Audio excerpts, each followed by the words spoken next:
I know not all men are misogynists. I know not all men are harassing.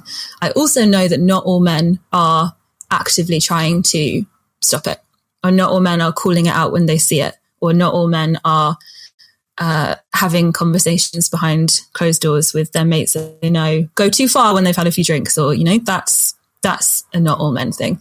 And when all men start having those conversations, when all men start calling it out, that is when we will see a change in society, and eventually we won't need feminism anymore. And that will be a wonderful day. The goal isn't to live forever. The goal is to create something that will. Welcome to Perspective, a podcast for wedding creatives, where we sit down often with a special guest and talk about our many years of experience in the wedding industry so that you can learn from us and grow your wedding business. Hello, girls, guys, and non-binary pals. Today, we're talking to self-proclaimed deep thinker, tattoo-loving, hoarder, feminist wedding photographer, Kim Williams. Kim is a super proud supporter of the LGBTQ Equality Weddings, bringing diversity and a fresh approach to modern weddings, as well as One Tree Planted, an amazing organisation that plants trees all over the world. So for every booking that Kim gets, she plants 12 trees because one just is not enough. And she hit 1,000 trees last year, which I think is pretty damn cool. So we'll talk to Kim a little bit about that. You may also know Kim Williams from her social media post, Things Men Did to Me in Weddings 2021, which certainly garnered some popularity and support, probably some offensive comments from knobheads as well, I have no doubt, and which hopefully stoked many conversations between friends and colleagues about misogyny and the dangers women face at weddings. And not just weddings, hopefully they continue the conversation to the workplace and just life in general. All of which we will get into on this episode. An episode which is, of course, sponsored by With Jack and for a limited time by 210 Co. But I will get onto that a little bit later in this show. However, Greg, I've brought a little treat for you. Yeah, I don't know what we're drinking. I can see it right there. I mean, this is terrible because it's 10 o'clock in the morning, but I have brought in some whiskey. So, Greg, here is a whiskey. I'm excited. Now, there is a reason why we're drinking whiskey in the podcast, because I got a lovely bottle for Christmas, a very expensive bottle of whiskey for Christmas. And I always said to Greg that I would let him drink it to try it. It's the Glengoyne 25-year-old. It is rather nice. And it even came in this lovely box. And for those listeners who... Oh, it's too heavy. You're struggling.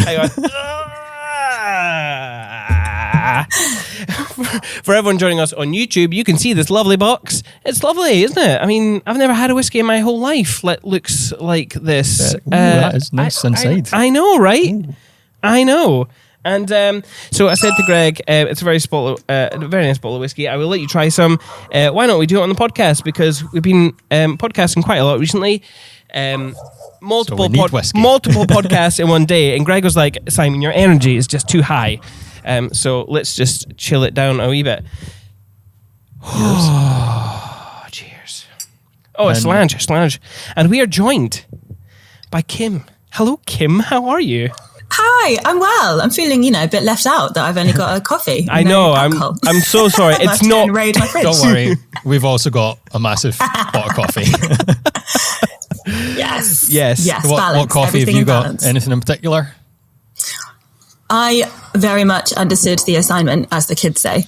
And not only did I make myself a gorgeous coffee, an oat latte, I've bought you, I don't know if you can see, I'm going to plug the brand of coffee that's the best coffee in the whole world. Oh, go for it, yes. You can fight me. Yeah. This is Woolfox, who are down here in Brighton and Hove. Okay. And they just do like the creamiest coffee. And they have a few cafes down here, but they sell their beans. So Go in every month, buy myself a big old bag of beans. And this is the best one. It's just delicious. It's tasting notes of cream, soda, butterscotch, and mate tea, a Mexican blend. It's got a monkey wearing a sombrero. So what more could you want? Hell yeah, that sounds awesome. I like those. Cheers you up looking at it. Yeah, I like those taste notes. A butterscotch. It's almost like the Harry Potter butterbeer that we drank the other day. Butterbeer. Yeah. Have you tried some? Oh, completely. I've been to the Universal Studios in where was it? Like North London? Is it Watford? A couple of times, and I've had butterbeer there. But on the last podcast, I was just telling our guest and Greg that I had just been, and I had enjoyed the tour, enjoyed the butterbeer. I mean, we've got the empty bottle right here, the empty bottle because we drank it on the last podcast. Yes. And I bought myself a wand, obviously. Amazing. And I had a bloody great time. What wand did you go for? I went for the Albus Dumbledore wand. The one that features in the new movies, not the Harry Potter movies, obviously. Dumbledore as a young man. So yeah. But the kids are loving it. Like that. Oh, I love it. This whiskey's almost too easy to drink. It's very for the good. price of it. It's quite sweet. I like how this is going to go. I feel like. Yeah, I mean, it's not very often. Watch you slowly degrade. I mean, quite possibly. I mean, yeah. I think he's limiting me to just this one glass. Though. Oh, that's right. Yes. Yeah. I mean, this will be the last glass that I have of it for a while until I put it away. But yes, again, thank you for joining us on the podcast. What have you been up to recently? Oh, well, I had a wedding on Saturday, and it's like I'm sure you're similar. We're in that sort of downtime. So I think I've only got one wedding. Had one in January, one in Feb, one in March, just like biggies, a couple of littlies dotted around before getting back into it. And when I'm on the like downtime out of season shooting, I'm so much more exhausted after it. I feel like the wedding hangover is like a 3-day thing in the, in the winter months. So I'm feeling like very sleepy today. It's hit me. Like I think I need to build, you sort of build your stamina up in the summer when it's like 7-8 weddings a month. Yeah, cool. Go for it. 3 back to back. Absolutely fine. In the winter, I'm struggling a little. Yeah. But it was great. It was a fun one. I'm with you on that one. I have to ask you, not wedding related, but in your downtime, you have been doing your van life thing, which I've been quite enjoying. I've been quite enjoying watching, to be honest. Ever since my wife and I did it wasn't quite the NC 500, but it was a part of it, right up north. I really enjoy listening to other people's experiences. So yeah, it's been quite cool. And yes, you don't need another channel for it, because that's a lot of work. I like just seeing your normal stories. So yeah, because I know that I'm pleased because I do not have the energy for another Instagram account. But I was a bit like, I don't know if anyone is going to be into this, because I like so into it. Have just watched people like joined all the subreddits many years ago, and have just lurked on that. Like, one day that will be me. So I have just bought a little T5 2006 T5 transporter, and it's like a pretty decent, sort of a decent build that's in there, but it's not. Yeah, I think it's been a rush job. It's like someone's first build that they did in COVID, so I'm essentially just ripping it out and doing it again myself. And again, this is also my first build, but very cool. I feel like you hit like a certain age in life or point in life where I'm like, I only want to do things really well now. That's where I'm at. So I wanted to just be like really good. Yeah. Not like in my 20s, so I'd sort of half-ass shit. I'm in my 30s now, I only want to do things really well. Yeah, absolutely. We'll see. It will all fall apart. Like, I will make mistakes. I need to learn that. Is it people say measure twice to do once? Is that the saying? I'm very much like a fuck up twice and then learn. Yeah, so I need to integrate that, I think. I feel like with vans, though, you very quickly learn, but you learn the hard way. Because I remember taking our van out, and our heater stopped working, and it was a fucking cold night in Glencoe, and honestly, oh my god, it was brutal. But yeah. So have you converted yourself? Have you done it? No, before. No, my mother has a camper van, but we actually rented it off the Three Sisters Bake. They also have a lovely little caravan. Which they've transformed into something very cool and fun to drive, and it was just really unfortunate that the heater broke, They give us a full refund, which was very kind of them. But I would still highly recommend. I mean, it was such a great experience. I would so highly recommend doing that. So if you want a taste of van life, go to Three Sisters Bake if you're around Glasgow. And and I'd recommend their cakes. I went Shawlands at the weekend and got some of their cakes. Oh, did you? Yeah.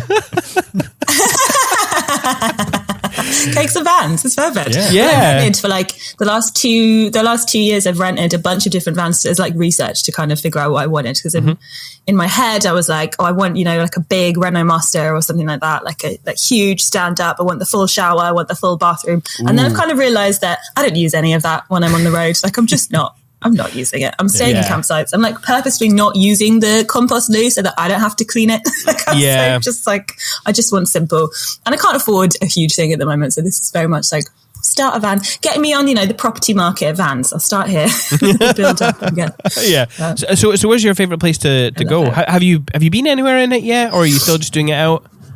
I can't remember. I literally got it. This van I got last week, so it's done no travels as of yet. And my plan was the end of last week to like get painting and do quite a lot. I did some stuff on Thursday, but good old storm kind of has delayed a few things. It's like I can be out sitting in that storm. So I haven't taken it anywhere yet, but I've been around loads. My first experience was in 2020 in like September, when we were sort of in that period where we could be outside and things felt normal for a bit, and I hired a VW bus, a 79 like a VW bus just for myself, and went around that in like 3 weeks, and I literally just had no plan, just got in them and was like, we'll see where I end up, and went all the way down to Cornwall, Peak District, Devon, Dorset, New Forest, with just sort of like chasing the sun basically. My plan was to go do the NC 500 because I had friends up there in their van, and I realised after about 5 minutes of driving it, I was like, I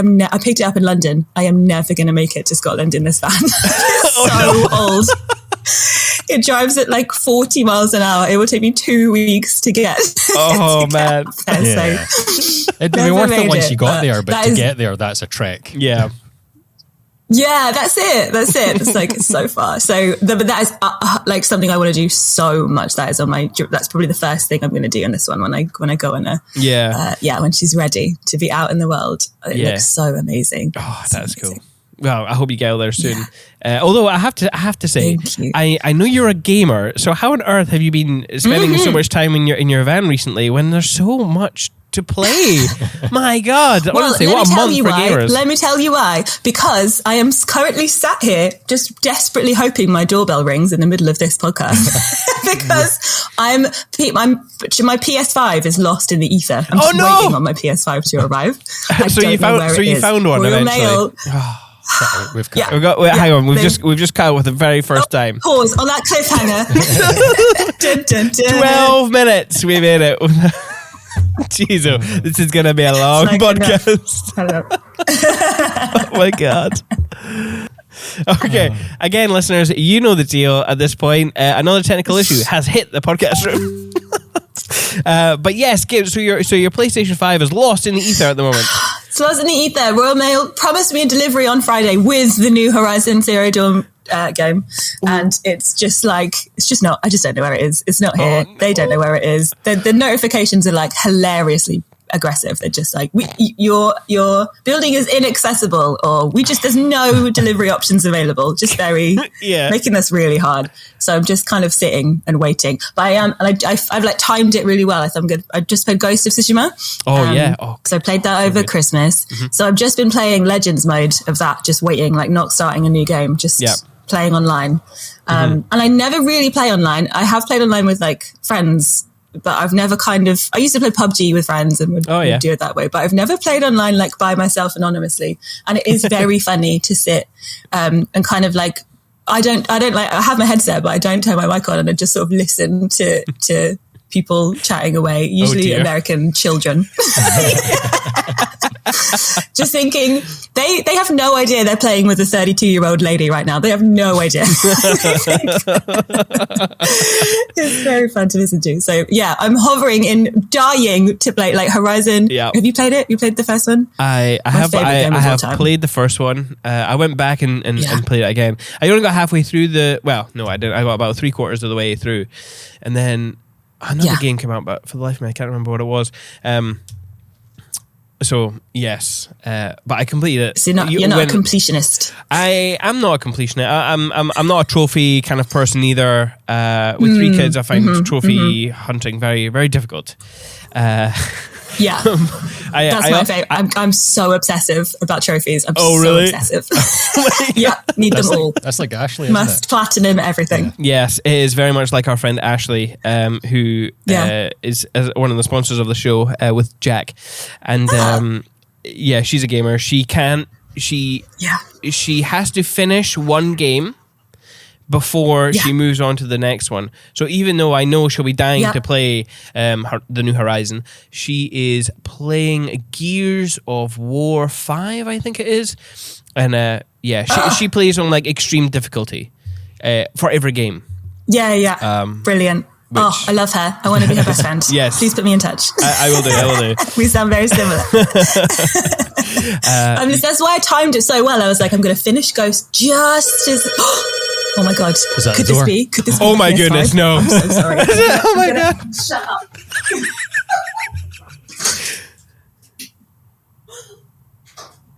She's going through a door. Oh my God, what timing that would be? I'm trying to listen, see if you can hear a squeal from the other room. Oh my God. It is. It is. What? It's What the chances?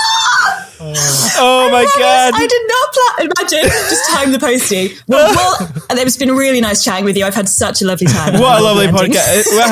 Under 20 minutes. Great. Well done, listeners. We'll see you in the next one. My heart is pounding. My heart is I pounding. feel quite bad that you're going to have to wait to open that. You have to talk to us for like... Sit and look in the box. The postman, bless him, I just screamed in his face, just fully like, I don't think I even said thank you. I just screamed at him. But the PS5s have been really hard to... They've been really hard to get. Like...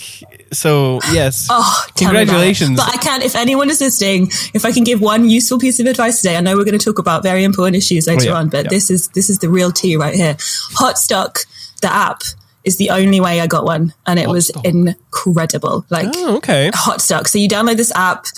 And you can, it's just free, and you download the app and I'm like out of breath because I'm so excited.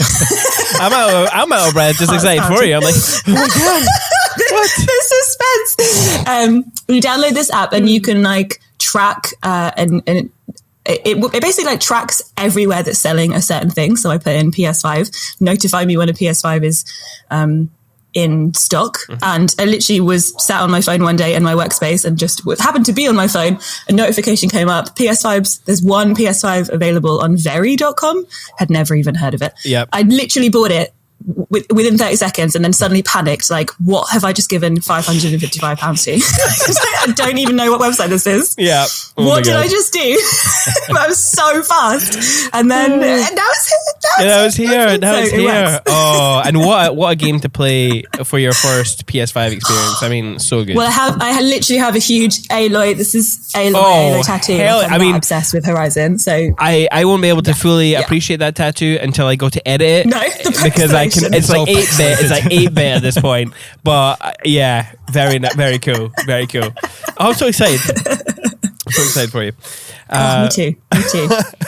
All the non-gamers are like, oh, for fuck's sake, get back to it, please. Yeah, get on with it. This is a wedding podcast. Jeez. You don't know. It's hard to get PS5s. Anyway. Yes, and when you set it up, like send me your username so I can add you as a pal and we can play online or just chat video games. Yeah, it's hard to chat about video games when it's like you don't want to spoil it for anyone. I know. So, but yeah, completely. Anyway, let's get away from the games. I've actually, like I said, I had been enjoying your Instagram content, especially the. Yes. And what is it? The highlight section, the little circles at the bottom of your the highlight section. You did one called Feminist Wedding. whereby people sent you questions wanting to hear your take on weddings, on the wedding industry as a feminist. And there are some strange things that we still do in the name of tradition. Like, it's so weird, right? Yeah, absolutely. And I think what I preach feminist weddings all day long. And I think people can sometimes feel a little, when you hear the term feminist, I don't know, people can still sometimes feel a little like a bit nervous around that term. Like, what do you mean? Do we have to burn all men? Like, no. I think a feminist wedding is just making sure that everything kind of sits with you, with your values and your ethos, and so much around weddings is still really rooted in patriarchy. Mm-hmm. Weddings came around because of like dowries of literally selling women from, dead fathers to a partner, and an exchange of money was in it. And that is where it comes from. It's rooted in that. So I think it's interesting to acknowledge and look at and interrogate what parts of that we still are kind of doing today without even realizing. And I'm also never saying to people like, don't do something just because it's traditional. Like that, a big thing people often is something like, for example, a father giving away a bride. And that can be a moment that is so incredibly special and important, and it's something that you've wanted to do your whole entire life. As long as you've interrogated that and thought, is this something that I really want to do, or am I only doing this because it's what you're supposed to do? Yeah. Interrogating those decisions is really important. I'm never saying don't do something just because. But yeah, that was the weirdest thing. I wanted to know what surprised you. Was there anything in there that you didn't know about in that highlights reel? So there's nothing that I didn't know because I would describe myself as a deep thinker, as you do. So I actually give a lot of thought to these kinds of topics. And I'll even I know a lot of people are quite offended and they want to cancel a lot of people who are talking. I have the kind of opposite approach where I want to go over and listening. I want to listen to the other side of the argument. That way I can test essentially my own thoughts and beliefs about a certain topic. So I never, So deplatforming somebody is an issue that I'm not entirely sure what side of the fence I'm on. Anyway, but the whole asking your potential bride's father for permission to marry, I always thought like no. No, I'm not going to ask permission. Yeah. That's fucking ridiculous. I'll ask permission from my wife-to-be if she wants to get married to me. And if she does, yay. Yeah. And if she doesn't, well, that's unfortunate. But I'm not going to ask anyone's opinion or anything. So, yeah, I never did that. But it's that is a funny one to have be in the consciousness. But yeah. The one that surprised me the most was a lot of people were cake cutting is a big thing that people were telling me is like a very non-feminist thing to do, and I was like, what? I don't know what do you mean? What's wrong with the cake? Googled it, and the rooting of the cake cutting it symbolizes the woman's virginity. The cake. Oh, ew! So cutting the cake. I know, isn't it horrible? Fucking hell. So horrible. I must have missed that. Yeah, and traditionally the woman would cut it by herself.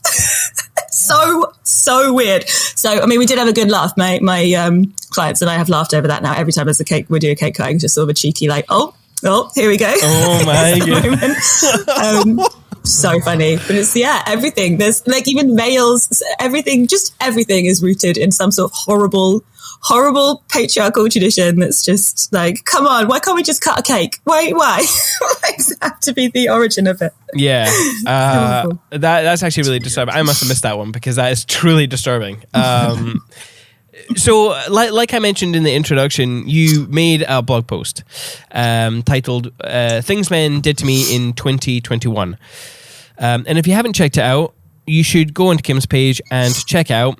It was fairly recent, maybe a few weeks ago at this point. Yeah. Obviously, when we did plan to have the podcast a little bit earlier, but Kim had a sore tooth, so we had to postpone. But it will be if you go down, it's a sore tooth. A sore tooth. if you go down, you'll see it. It's very clearly titled. Go and have a read. It's very interesting.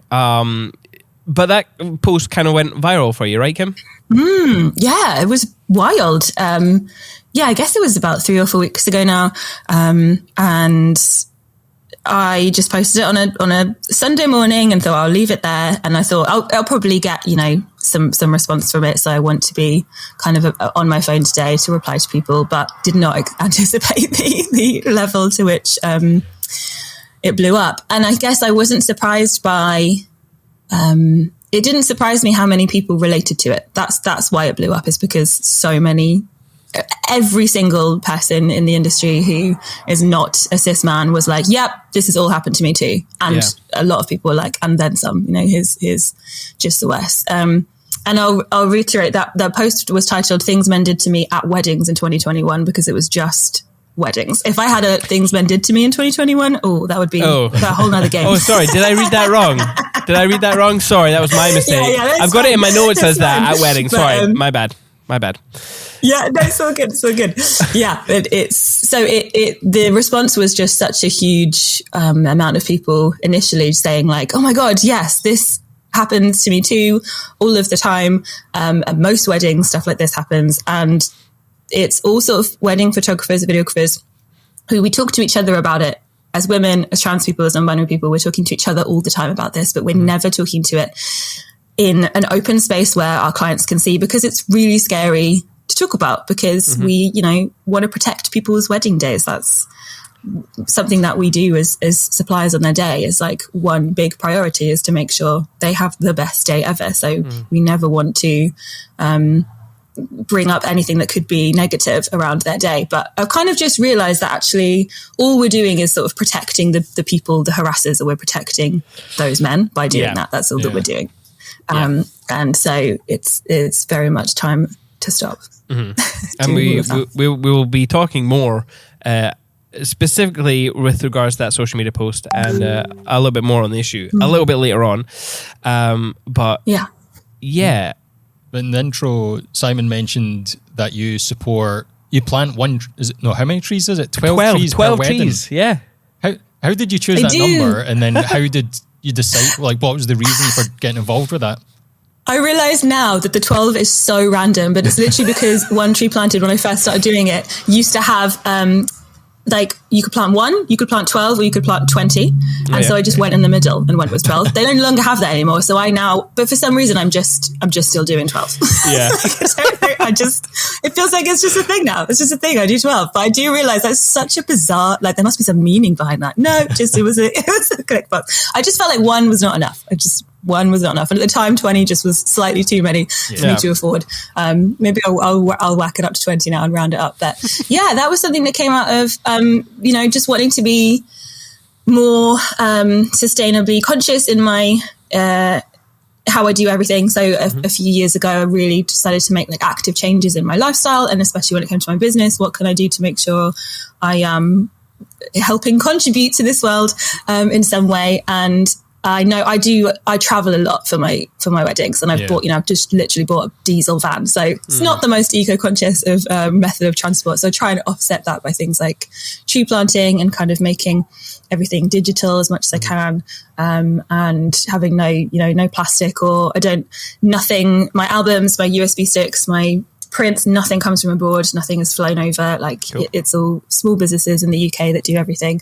I just think it's and you know what, it's had such a nice response from my clients. I think sometimes people are like, oh, that's a nice thing to do, and sometimes, a lot of the time, the response really is like, this is such a lovely gift that we kind of feel like we've been given from you, and it's a really nice response. Oh, that's cool. Yeah. I would encourage anyone to do it. It's One Tree Planted is the organization that I use. I think there's probably quite a few, but they're just great. They do a little gift certificate, so it's just easy to do in 5 seconds online. They'll send an e-gift certificate to the clients, and it's just such a nice little lovely way that I think we can all contribute a little bit more to this world.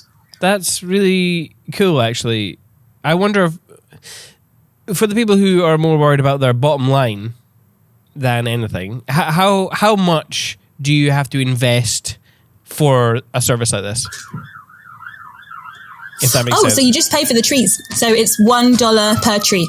That's it.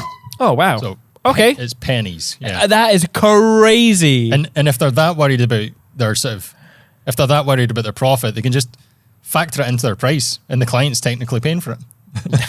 Yeah. Wow. Yeah, that's what basically it's an expense for me, you know, like I think of it as like I do when, you know, my clients pay this amount, and out of that comes this for their box, this for their prints, this for their USB, this for their trees, like it kind of comes out of that. It's so cheap. And that's which is why I was like, one doesn't feel right to do more than one. Yeah. Oh, that's really cool. Yeah. So it's incredibly, there's no like subscription fee. There's no nothing. You just pay for the $1 per tree. That is all right. You okay with us doing that, Greg? Yeah. Cool. Nice. Yeah. You got it. There you go. Woo-woo. And you can, there's like a little page on them when you join as like you don't pay any fees for kind of, I can't remember what the term is, like a sponsor of them or something. They'll send you the logo like I've got on my website, so you've got the logo there. And yeah, I think everyone imagine like if everyone listened to your podcast all said we'd like plant one tree for every wedding. I mean, right. No. Or 20. 12. It has to be that 12. Random number of 12. 12 trees. But like Granny, like Greg said, it makes it a nightmare when I'm adding up. Yeah. Like, how many trees have I planted? God, 12 is a hard number to add up. Well, you know, if you ever ask someone and they say, 12 trees, you know they're a listener of the podcast and they've listened to you and been inspired. So yeah, we started that revolution. Yeah. So I know you describe yourself as a deep thinker, like I mentioned earlier. Funnily enough, yes. we've gone into a few deep related topics from the other podcast guests who I don't know how that's happened. We were talking about aliens and other things, but what the kind of what the mysteries of the universe do you end up trying to solve in your head? What's your go-to? Oh my God, I love that. My go-to is people, is like relationships and why people behave the way they behave, like family dynamics and the structure of like siblings and middle children and youngest children and older children, and basically relationships and people. I find them fascinating. And I think when I first started shooting weddings, it was one of the things that I loved, is I was like, I get to be like a fly on the wall just to get so involved in these people's lives. Yeah. Just get to like watch the dynamics of them. And yeah, so I've been in psychotherapy for 3 years. I just finished at Christmas, so I'm fresh out of therapy at the moment. And a lot of that was sort of doing a lot of inner child work and sort of healing work through that. I'm completely obsessed with attachment styles. That's the only thing I'm completely obsessed with, like in relationships. Love talking about attachment styles. And just, I think why have been through a lot, and in the past few years have been through hell and back. And I think one of the highlights I still have on my Instagram is one that's called Recovery. And it talks about my sort of journey with my mental health, my mental illnesses, and how the pandemic first hit in lockdown. I just completely fell apart and absolutely just broke in so many ways. Felt like I'd lost absolutely everything, and I was beginning again. And so I talk about that a lot. We talk about mental health and mental illness and the ugly side of that. And it's something that since when that happened, when I had that kind of breakdown in 2020, I took 5 or 6 months off of Instagram. I just couldn't be on social media. I couldn't really get out of bed, so I wasn't doing any of that work. And when I came back to Instagram, it felt so weird to just be like, here's a wedding picture, and kind of not like acknowledge what I had been through. Yeah. I preach authenticity. I was just like, I don't know how to do this. So I did some stories that I think are still on that highlights. That's like, I'm just acknowledging I've been away. I'm not good. Like, I'm not okay, but I'm trying right now. And the response, I had a really small following. I think I had like 1,000, maybe just over 1,000 people on my page on Instagram. And the response was just incredible, of so many people being like, we're here for you. I'm going through a similar thing. Or it's so nice to see someone else that's going through a similar thing, and just sort of, being honest about it. And so since then I kind of was like, this is this is how I'm going to do my Instagram account. Okay, this is how I'm going to do it from now on. I'm just going to be authentically me and talk about all the things that I think are scary, because it's a bit of a cliche, I guess, but every single time I share something that I think, like this post, I kind of I had that in my drafts for a while going, this is really scary to post. Like, I don't know if I'm emotionally ready to post this. But every time I do, like, I think from that post, the impact that's come out of it, like, I think it's literally beginning to change and shape the wedding industry and how we do things. And I think these kind of, conversations are so important. And so every time I share myself on my Instagram page and I share some vulnerability, something amazing comes out of it, whether that's just personally for me or for somebody else or for a client or, for on a bigger picture. So, I love talking deep shit, man. Always. That's really cool. We talk a lot about being more of your genuine self on this podcast, on social media. It's just another good point for people to hear your thoughts and be like, I maybe this is the thing that they needed to hear for them to start being a little bit more authentic, So, and I think it's really helped my business. Like, it's helped me. I was so nervous about sort of trying to maintain some sort of professional appearance all of the time, and was like, that's just not me. I just am who I am, and I'm like this on your wedding day, and I'm like this before it and after it, and so realizing that the more I share of myself, the more I find my people. I'm like, okay, my clients now are just the raddest in my eyes. I think they're just the coolest people who completely are so chill, are so understanding. The help I received from my clients in that sort of year or two where I was going through hell, like, was it also on top of that, we were in a pandemic, we were in a lockdown, we lost a year's worth of business, I lost a year's worth of income. And I had so many clients offer to pay me fees in advance, or, can you please charge me? You've upped your rate since we booked you. Can you please change your invoice? Can we pay you more? Things like that. Like, and I think that comes from a place of just being a real human being. So I always say to people when they talk about like how they're struggling with social media, I know it's so scary to do, but just the more you are yourself on there, like, I think the job that we do, half of the job is selling ourselves as well as our work. And so social media is a really good place to be like, this is the person that's coming along on my day. And realizing that there's always more people out there that are getting married than you're going to be able to shoot the weddings of. So you might as well find your niche, your kind of niche people. They're the ones that speak to you. And a lot of the time, like, I honestly think when I first started shooting weddings, I was not the world's best videographer or photographer by any means, but I was a fun, nice person that they loved having around on the day. And so that made them really appreciate my work more than when I've literally worked with dozens of wedding photographers who are exceptional photographers in the what's the word? Like, you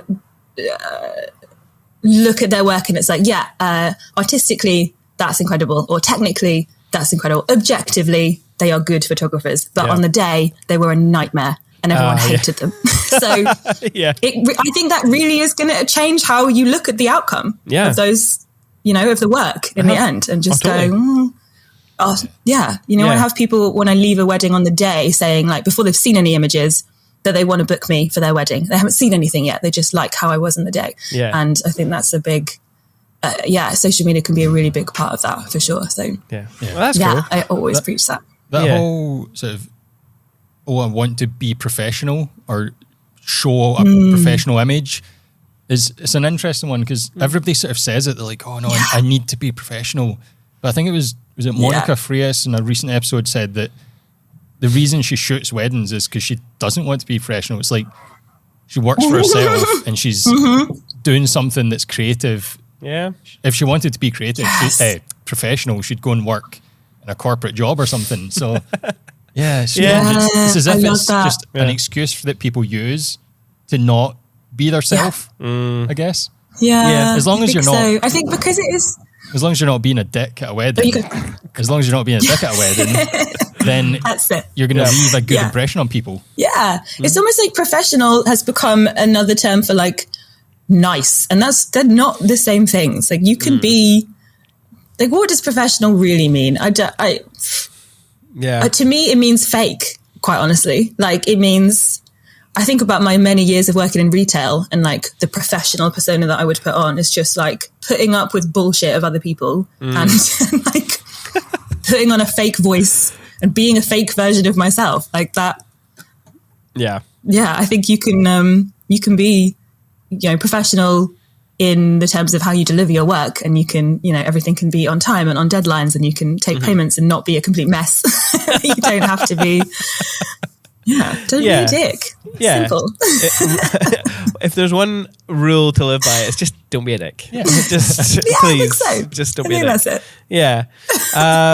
On a lighter note, you do say on your website that you could be anyone at board games. So what are these supposed board games that you can beat us at, pal? All right. Let's fight and Let's talk. go right now. What you got? What kind of games are we talking here? My absolute fave of all time, I think, still is Catan, Settlers of Catan. I mean, I know it's a go-to, but I adore Settlers of Catan, and think I'm the person that, do you play Settlers of Catan? Do you know it? I know of it. I haven't actually played it. No, so you probably would be me. So there's I mean, I'm not talking Monopoly or Scrabble over here. I'm talking full hardcore nerd board games. Oh, right. Okay, cool. like Dungeons and Dragons. Okay. Yeah, okay. boy. This is it. This is the one. Yeah. All of this. So Settlers of Catan is like one where you kind of are building, you want to be the first one to settle on an island, but the beginning of the game, I'm not going to tell you the whole game, don't worry, please don't click off the podcast, it's okay. But the beginning of the game is like the first move you make is sort of your strategy for the whole rest of the game. So I'm the person that when we're playing, we'll sit there for like 15 minutes just thinking and studying the board and just figuring out what my game plan is. The whole time while everyone's like, come on. You're one of those. You're like, you can outweigh anyone, and that used to be my technique for Monopoly. Just like keeping everyone bored until they give up and I win. Just for pure boredom. Slowly counting the money. I think this thing, I don't think I've actually ever finished a game of Monopoly, hilariously. Like, has anyone genuinely board games? Yeah. No, I don't think that's the thing. I also just dominoes, Mexican dominoes is like one of my favorite things to do. We often will just take it to the pub, my partner and I and friends, and we'll just sit and play dominoes. It is just like the best game to drink and chat over, because you don't really have to think all that hard. And it's just like, I've got such an awesome set of dominoes I picked up at Comic-Con for so cheap, for like $10 for these really, I just love the feel of board games, like this sort of, the touch of dominoes. Oh, it feels so good. And we'll just sit there and I always like to say to my kids if they want to play dominoes, and they're like, yay, and they get the box out and they just stack them like this. I'm like, that's not dominoes. What are you doing? He's like, this is dominoes, Dad. Look, I'm gonna make a circle, and then they just knock it over, and I'm like, with dominoes. Oh, guys, you're killing me here. There's definitely a difference of playing with dominoes and playing dominoes. Oh my god! How old are they? Are they old enough to learn real dominoes yet? Is it the stacking? Yeah, 9 and 7. Yeah, Harley. Oh yeah, at 5 probably couldn't. A wee bit young. A wee bit young, but yeah, maybe too much still. But that's fine. Let's move on. But before we do, if you like what you are hearing in your ear holes, you can support us at patreon.com/perspective by Cinemate. You can sign up for as little as £1, and you can get all the extra podcast, all the podcast extra stuff that we do. Actually, you can't get that for £1. You have to go for the next tier to get the bonus content. But you support the podcast with £1. Sorry, I'm terrible. So I blame the whiskey. Anyway, support the podcast if you would like. Do you have a £12 section on the Patreon? Because we're going to change it. We're going to change it. And with that membership, you get to plant 12 trees as well. There you go. Yay! Anyway, Greg, hit that button.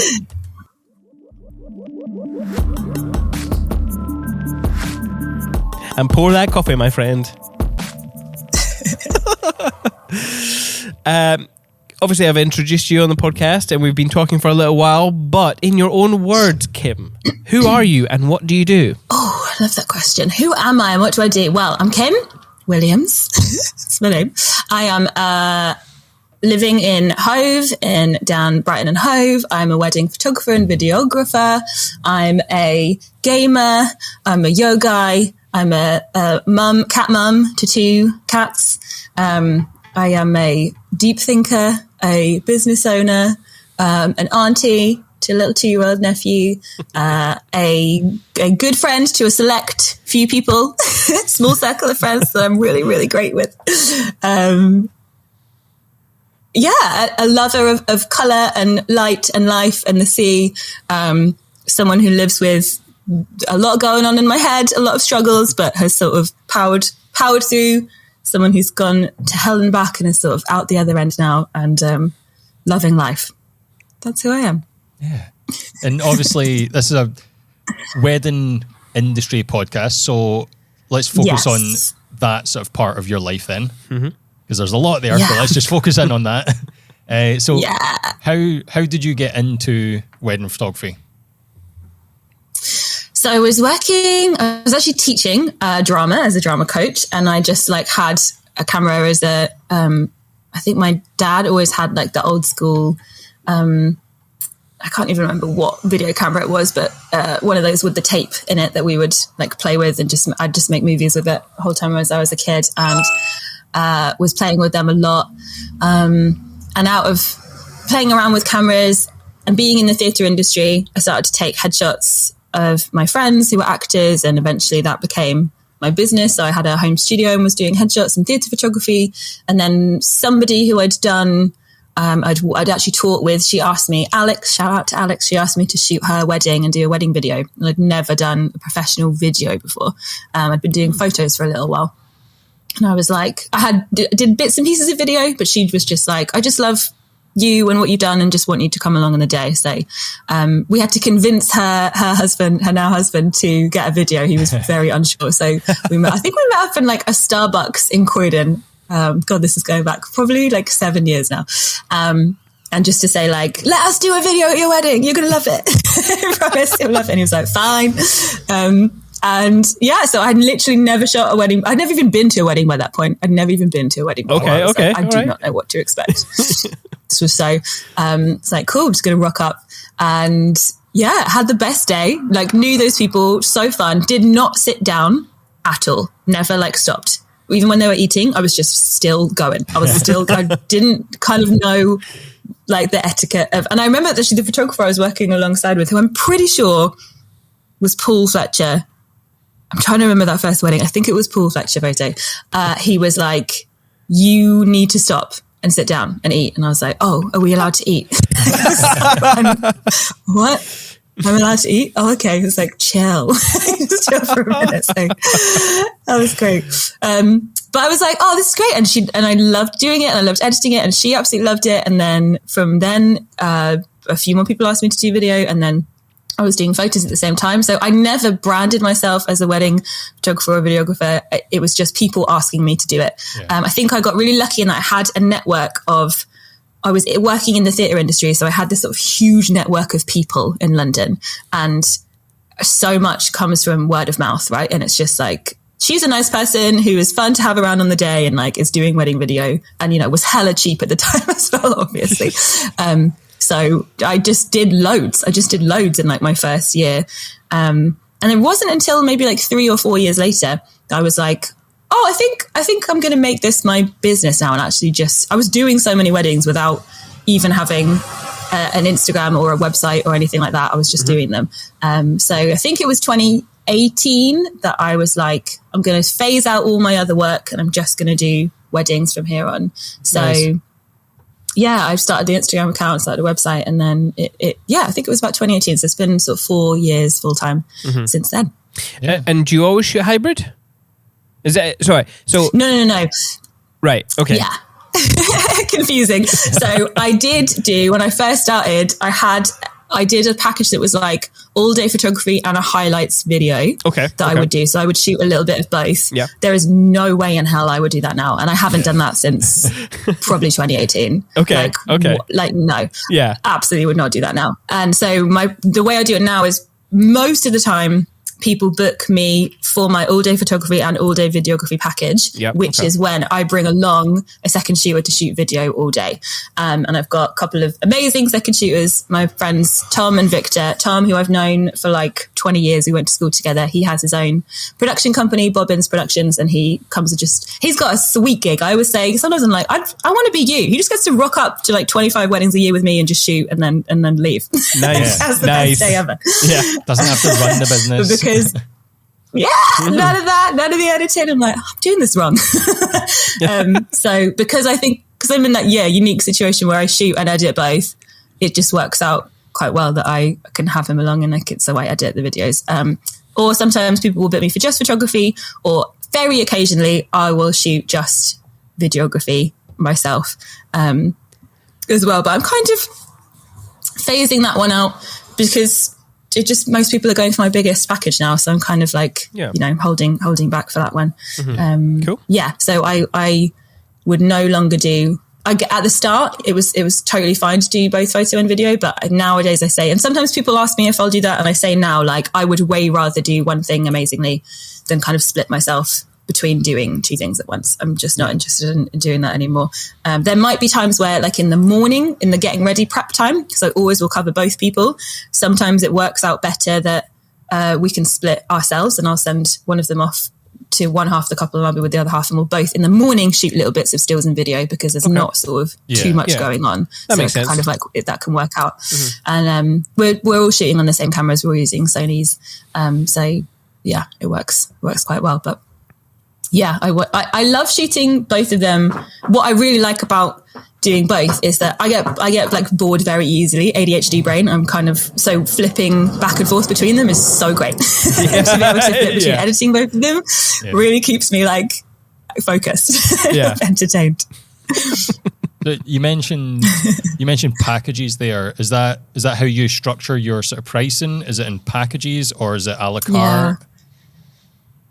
Yeah, no, I just do packages. I just want it to be, my ethos to everything in life is I just want it to be real simple and just honest and open up front. So I remember my research when I first was doing like my website was sort of, how do I do this? Do I tell people what I charge immediately? Do I make them come through a form for me? And ask a lot of people. And I'm sure you've spoken about it on the podcast before. It's such a, I feel like it's a real, everyone's got their thoughts. People really have strong opinions either way. Yeah, they do. Totally. Yeah. But I have found for me, it works so well to just be like, here is everything I do.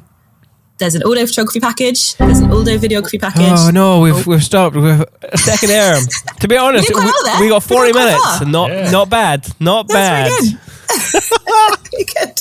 I'm also going to take the opportunity to close this blind because I'm being blinded. Oh yes, you are. That light just creeping in there. Oh my god. Hi, Ashley. Hi. No. But we just thought we'd say hi. See, you can see. Oh, two faces. Hey. You can see us for a second. We can see you. Look at all the plants and shit you've got. Is that a bottle of Prosecco at the back? Where? Is it? Is it? Oh yeah, it is. But it's empty. It's got a candle in it. It's got a candle in it. You lied. You do have a beverage. Also, Pop Toys. Do you a fan of these? Yes, I enjoy them. My kids have a lot of them. Kids must have these. I try not to collect stuff. I used to be a very bad hoarder.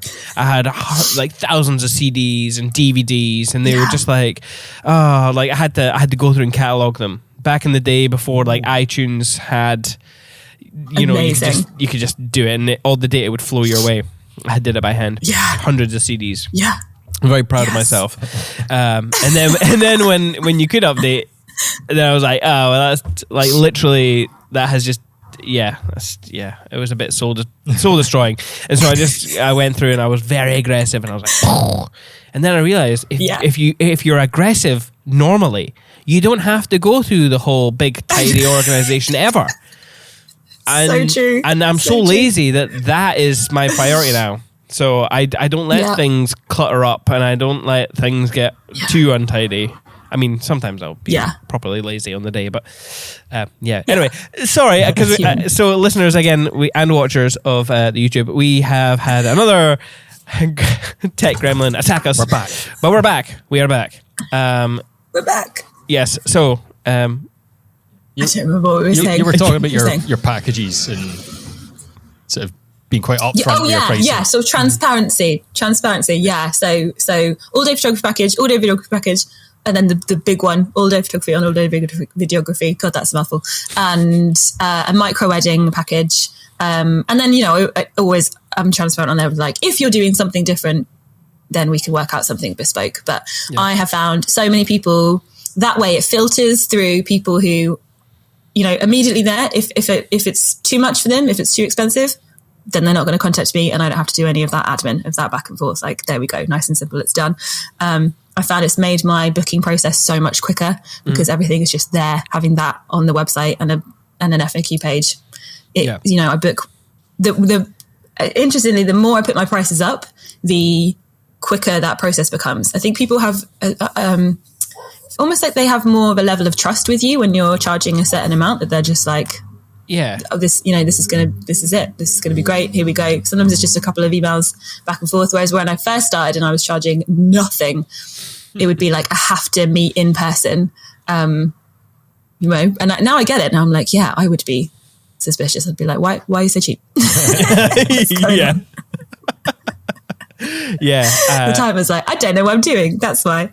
Yes, no, absolutely. I mean, we went through a stage of meeting everyone as well, like face to face, and we spent a lot of time, and we weren't charging nearly enough to be able to do that. But now, that's it. I mean, now we both have kids, so time is more valuable than anything.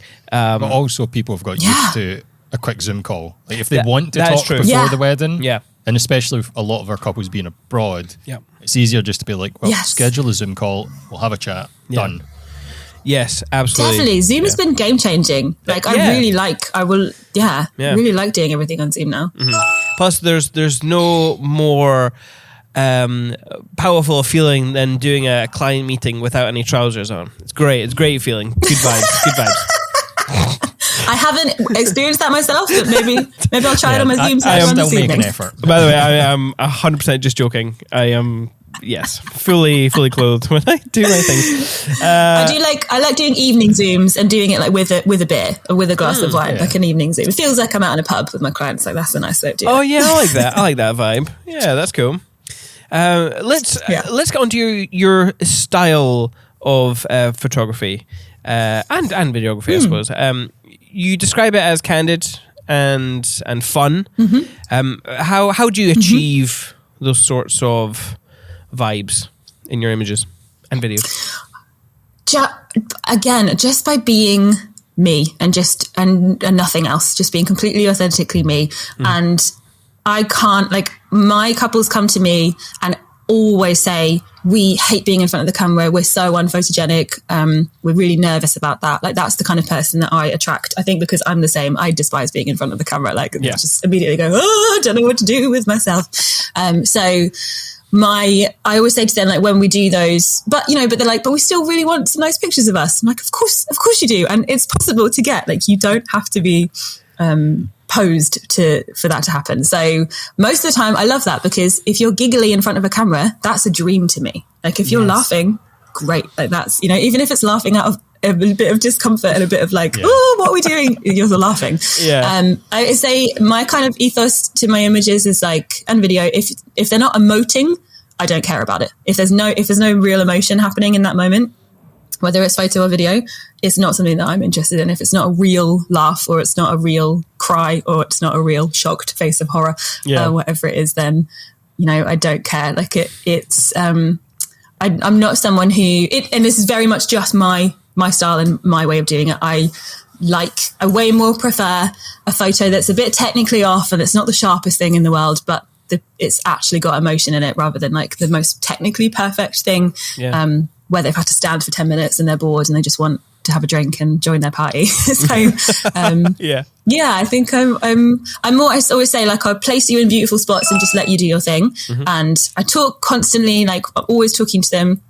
Well, I just love movement, especially because most of the time I'm kind of directing, I say very loosely the term directing them, whilst knowing I've got my videographer with me as well, and that we need to get a lot of movement for video. So constantly speaking, we'll let them speak to each other. We'll just like,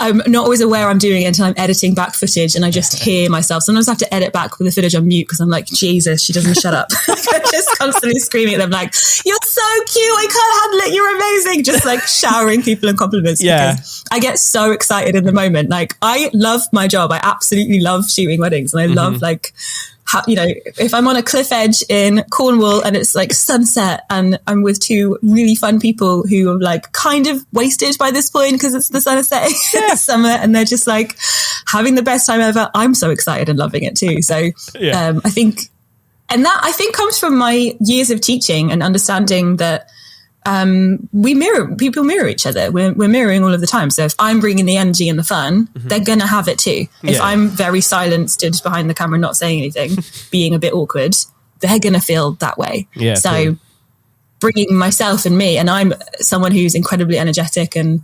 have a lot of that at all times throughout the day, then they're going to have it back, and it works really well. Yeah. So you're never at a couple shoot and you say, whisper something sexy into your ear.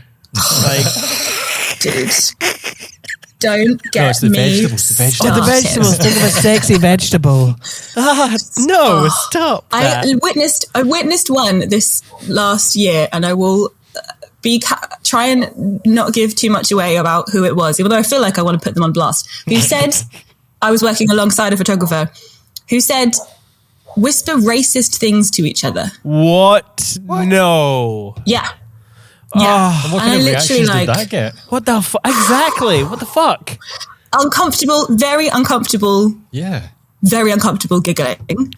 And I just had to step away. And by the end of the night, I had a word with him and I was like, no, what you did. That's not okay. Absolutely not. But this was one where this guy was the talk of the day and everyone was like, the photographer's a dick. And I had to be like, I'm not with him. And I'm booked separately. Yeah. Because so often they think it's all one team. I'm not with him. Yeah. Oh, man. But all that, no, I can't. And that I say was judgment.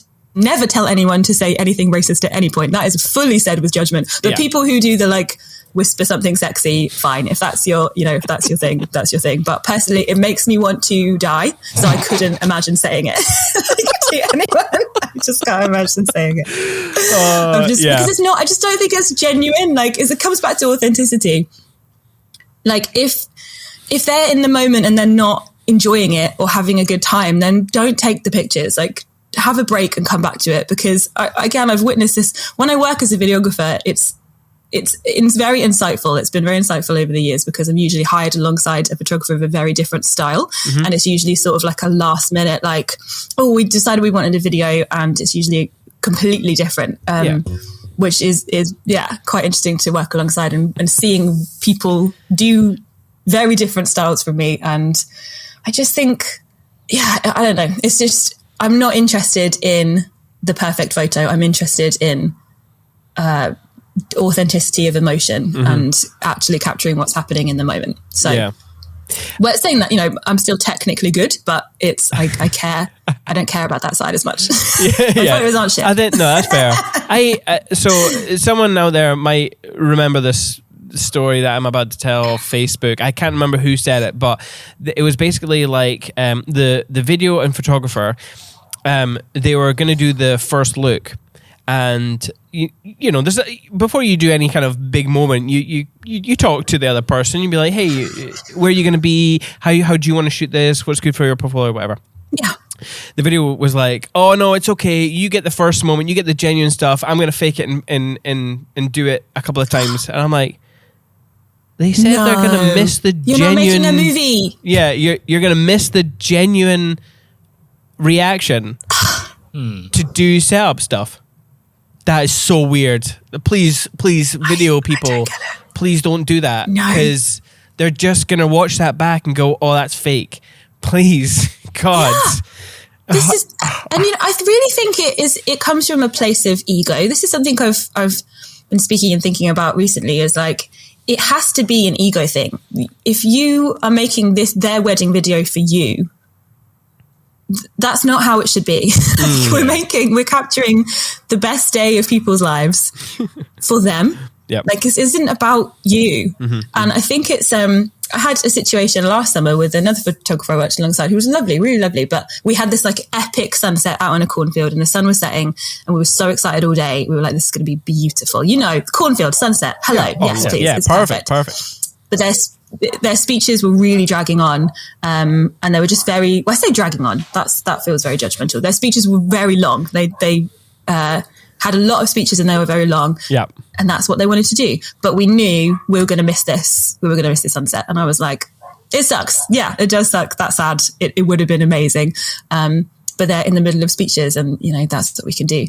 And he kind of, we managed to just kind of take them out and squeeze them out, but they were very stressed and they weren't feeling too good about it because they really wanted to get back to the speeches and the meal and were kind of feeling quite stressed out. And he was getting very worked up about it. And I mean, I'm filming them, you know, looking at them and going, I can't use any of this footage because they're muttering to themselves like about how panicked they are, about how stressed they are. And that's not usable for me. Yeah. So I know maybe in a photo, maybe he's thinking like, oh, you know, it doesn't matter because I've got the sunset and I'm not close in and that sort of thing. But I literally said to him, like, he was getting so worked up about it and said, like, I think you need to take a lap. Like, you need a minute. Just go and have a moment because this isn't about you. Like, they don't want to do it, so don't make them do it. Yeah. It's as simple as that for me. Like, it sucks to miss the cornfield sunset. It's beautiful, but if they don't want it, they don't want it. And I think a lot of that kind of, staging moments for me just feels like, who's that for? That's for you. That's not for them. Yeah, I get it. I have a slight twist on that because when we first started doing video, there was no one else kind of doing a cinematic style. So we realized that when we were shooting, we were just in the way. So what we would do is we would ask for our own time with the couple. And it was purely not out of ego. It was purely so that I could just film all the stuff that we needed to get for the video and not get in anyone's way. And that was purely our motivation. Of course, it didn't.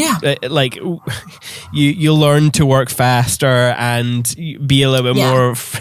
like you said, be a little bit more yourself. I mean, this is like really early days. This is like 10 years ago. And... you know, photographers always thought, they want their own time, like, but it was purely just to stay out of people's way because we were so new. We weren't really doing, didn't really know what we were doing 100%. We just thought that was the best way, but you can, we don't do that anymore. So that makes sense. So it might not be all ego. It might just be. Yeah, they might have a lack of skill or whatever. But, however, a first look, that's crazy. Never miss the genuine moments, psychopath. No, it's the point of it. But yes. Agreed. So you mentioned earlier that you're shooting on Sony. Is that both for photo and video? Like, what's in your kit bag? What cameras are you using? Yeah, so we shoot on Sony A7R3s. Is that right? Who knows? Camera names are fucking terrible. It's still that point. Literally, I'm like, why are there so many letters and numbers? I don't know. It's the camera. Yeah, Sony A7R3s. And I switched to mirrorless. So I was shooting on Nikon just because that's what I had. When I first started shooting weddings, I was working on what was it? Like a D90. Something that hadn't been made in like 10 years. Oh, okay. It was like a 20-year-old camera. I had no money and I just had this camera that I was... like I said, people just asked me to do their weddings. Like, it was not something I kind of thought, I'm going to buy all the kit. And I literally just made a little bit of money, upgraded, made a little bit of money, upgraded, made a little bit of money, upgraded, just kind of kept doing that because I never had a big injection of money to ever put into my business at the start for quite a few years. So, and then one of my second shooters switched to Sony from Canon he was using. And I was like, as soon as I saw the mirrorless, how tiny they were, It's like, I need me one of those. Oh my God, I need me one of those. Yeah. And I genuinely think it's like game changing. Not only do I just love shooting mirrorless, it's great because I shoot both. I love them for both photo and video. But also when you've got two of them strapped to you for the whole day, the weight difference makes such a difference to me. Mm-hmm. At the end of the night when you've got like flash heads on it as well, like they can get really heavy. Oh my God, the that Nikon was so heavy by the end of the night with like the battery pack and the flash and everything on it. So initially it was literally just like, oh, they're so little. Yes, please. I want to switch to it. That's it. But I love them. I really love them. I think every year, kind of every couple of years, I sort of upgrade. And I think I've had these probably since 2019 now. I don't think I've upgraded since the pandemic. So I'm definitely due this year. I think due an upgrade. But I use my second shooter, Tom, as like my, what should I buy now? Guy. He's that. He was like, what you got? Cool. He does all the research. He's the tech head. Just a tech head. I'm just not. So I'm like, what you got? Great. I'll buy that. Although I shoot on primes and he doesn't shoot on primes. So there is a difference there. I love. Yeah. So for video, do you dual harness for video as well? Yeah, no, for video, in the evening I might, but most of the time on video, I've got a small rig, just a little small rig set up, and I will just sort of change lenses. I tend to stick around on a 35, 1.4, but I've always got the 85 with me, and I'll just change the lens because of the small rig setup. But later on, like on a dance floor, I adore video dance floor. It's like one of my favorite things to do ever. I just love filming dance floors. So I'll usually because it's kind of a different edit. I'll just kind of do the same thing, dual set up on those, and might just have like a 35 and a 18mm or something like that to get funky with. Yeah. Very cool. Yeah, I love a good dance floor. I love it. So good. Yeah, they're my fave. Yeah. Actually, I did notice that you use smoke bombs in some of your images. Do you bring them along? Like, some people hate them. I personally love them. Do you bring them along? Do you have any tips for their use? Any brands you'd recommend? I don't bring them. Okay. I used to bring them, and then I started being like, ooh, I don't have like any health and safety, anything for this. Like, if something does happen, I don't want to be accountable for this. So I no longer bring them along. Yeah. So I tell, and I mean, nowadays they're getting more popular. I think you can buy them on like Amazon now, but I refuse to buy anything off of Amazon. I will give no money to Bezos. He will have no money from my business. So I use a paintball. I've just used the same company I always used, which were a paintball website, Airsoft. Enola Gay. Is that Enola Gay? They do the paintball. Yes, that's it. That's it. Yeah. Yes, them. Just use them. Yeah. They've got all the colours. Yes, and they're really good. They're really good colour. Yeah. And great colour. They don't tend to stain as much as the cheapery ones. No. And they last a bit longer. So yes, very definitely. Very and cool. I recommend the the best ones to get the best images, I think, are the dual ones where it comes out of both ends of the smoke box. You just get a lot of smoke. But you have to be... So I get the clients to buy them. I will often say, if you want them to be delivered to me, I'm happy to bring them along. But like, you've bought them, then it was very much like, it's a you thing. I'll just bring them. Yeah. But most of the time I'll send them a link and be like, buy these ones. These are the ones to get. Because I have a couple of times had people say we've got them and then they've bought the tiny ones. They're like this. They're like an inch big. I'm like, we're going to get a lot of smoke out of that. So we've got 15 seconds. Yes, exactly. So I'll try and be like, these are the ones to buy. Yeah. Get the double-ended ones. And I love a sunset. My favorite venues are out in fields in the middle of nowhere or farms or barns. So the more open space, obviously, the better. I like taking the whole wedding party out for it and just having like a great moment where the heels are kicked off, the ties are off. It's just all really fun. Mm-hmm. And I do like a little health and safety kind of briefing beforehand where I'm like, this is how you use it. Like, hold it up. As long as you hold them up and away from faces, you're going to be okay. Yeah. And you hold it the right way up. Yeah. Now, incidences happen because people be drunk. Holding it the wrong way around. Yeah. But I would say, as long as you have, they've paid for it and it's their thing and you're sort of facilitating it, then I've never had any issues. No one's been no holes in dresses or anything like that. But yes, yeah, the more open space and just like running around. I'll just say to everyone like, this is a time where I will be shouting direction at you because they're so unpredictable. You don't know where the wind's going to be that day, like what's going to happen. So it might be a case of running towards me and then running back or running this way, but they're always up for it. I think they're so much fun. Any prop, I love having a prop. I think it takes, again, it's sort of a theatre thing. Like it takes any kind of like, if I find if my clients can be holding something or like playing with something, then the pressure is a little bit off you and it's just on something else. It's just a lot of fun. I'm with you on that. I mean, we use them quite a bit, and we do have a couple of tricks. Yeah. So here's some advice, some quick advice if you haven't been listening to the past few episodes. I don't know, 10 episodes ago. Anyway, so if you're going to do some smoke stuff at night, that's cool. Do it away from venues, because the smoke can drift into the halls and almost set off fire alarms, which we have learned the hard way. If people are drunk, because you're normally, for us anyway, you're normally doing it kind of, like you said, sunset or complete darkness. For us, like I always get Greg to manage the smoke. One, because every time I do it, every time I pull one of those things, it doesn't work for me and I ruin one. And two, I can shout abuse at, and directions at Greg, because like you said, the wind and stuff. The wind will change and he'll be like, the smoke's not coming the right direction. Like, move, Greg, moved, Greg, in front of the couple, Greg, get idiot, come on. So get a professional to handle the smoke bomb. That way you can have some distance from whoever's handling the smoke, and there's less likelihood of anything going wrong. But you are right. There is some legal stuff there, and other people on the podcast have mentioned this to us.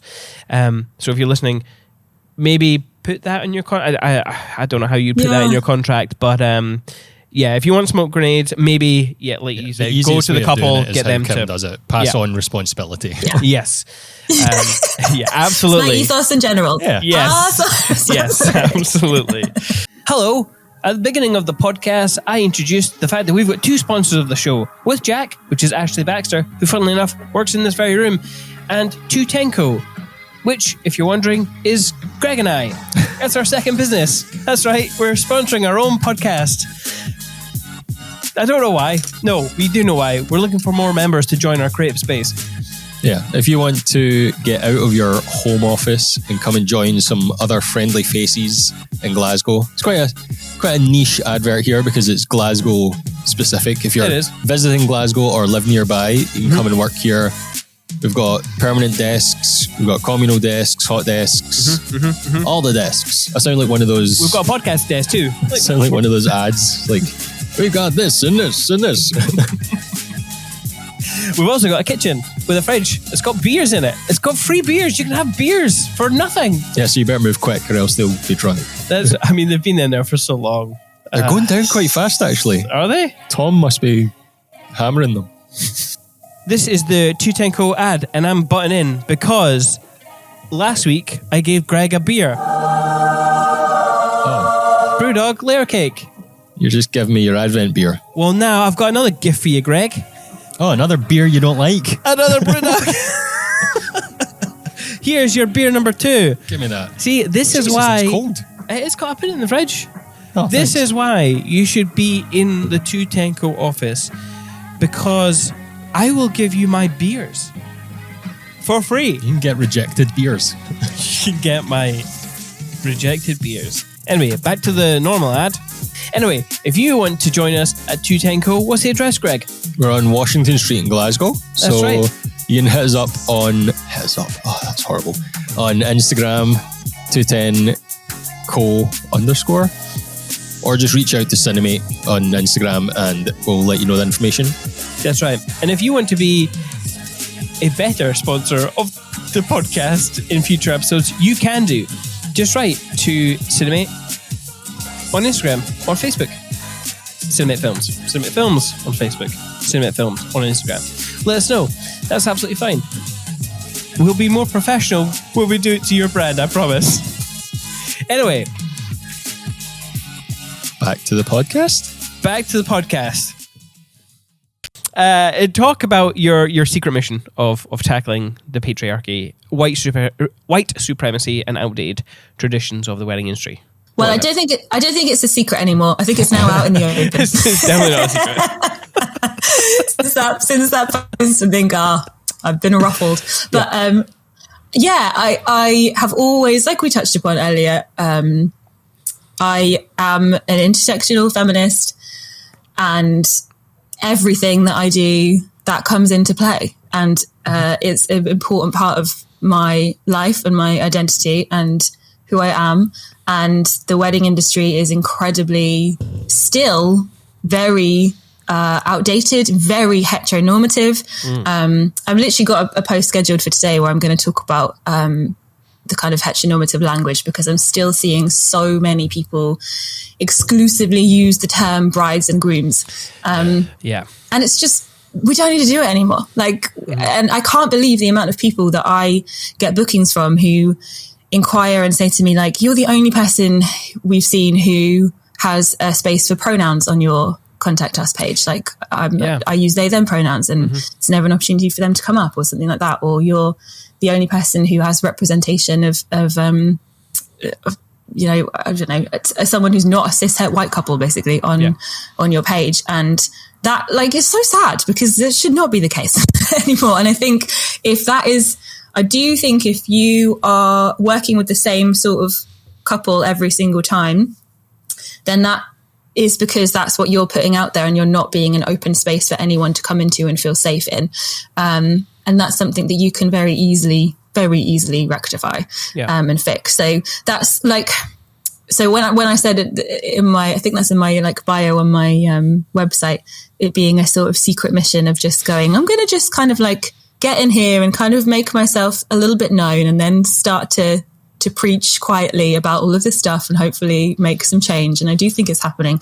I also hugely credit, anybody should go and follow, if you don't already know, Kai Richardson, who is at The Career Queer on Instagram. And Kai ran LGBTQ Equality Weddings, that they've just closed that account now, but it still has the inclusivity guide that they made. And every single wedding supplier should read this guide. It is a free download, a free PDF they've made on a Dropbox. I think it's in the link in their bio on Instagram at The Career Queer, and it's a amazing document that's just about mostly about language used around wedding days, and it's something that we should all be implementing in our lives in general. But it's incredible. Just really, I just can't quite believe how many people I still see who just use things like just using the terms bride and grooms. Not every couple is a bride and groom. For a start. It's as simple as that. Just stop doing it. Do you have would you know his website? Because I'm typing up Kai Richardson, but I'm not. So Kai's non-binary. Kai uses pronouns they, them, and they don't have a website. It's just on their so they've closed the website now. The website was LGBTQ Equality Weddings, so they just now have an Instagram account. But I can send you the link to the guide, and maybe you can put it in the notes of the podcast or something like that. Absolutely. And I apologize for using the wrong pronouns there. All good. So just before we kind of get on a little bit more, I think I'm going to play dumb a little bit to some of the questions, mainly because I have thought about this quite a lot. So I don't really have any specific questions for you because I know my own thoughts. But for those of you, for our listeners, I am not speaking very well. For our listeners out there who maybe haven't thought too much about this, I want to kind of speak on behalf of them, even if they don't want me to. I'm still going to do it. It's a safe space. We're a safe space. Yes. So for people who haven't heard the word patriarchy, what is that? So it's an acknowledgement of so you have like a patriarchy or a matriarchy. Typically, patriarchy is acknowledging that the world we live in is run by and for men.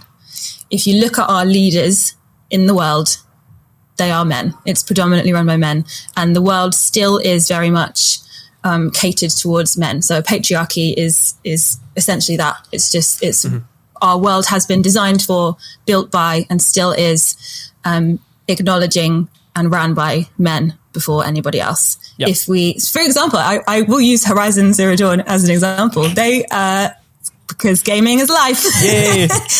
In that game, they're ran by a matriarchy, and initially you're told, Ross talks about the matriarchy of the game, and it's the mothers and it's the women, and so that's an example of a matriarchy.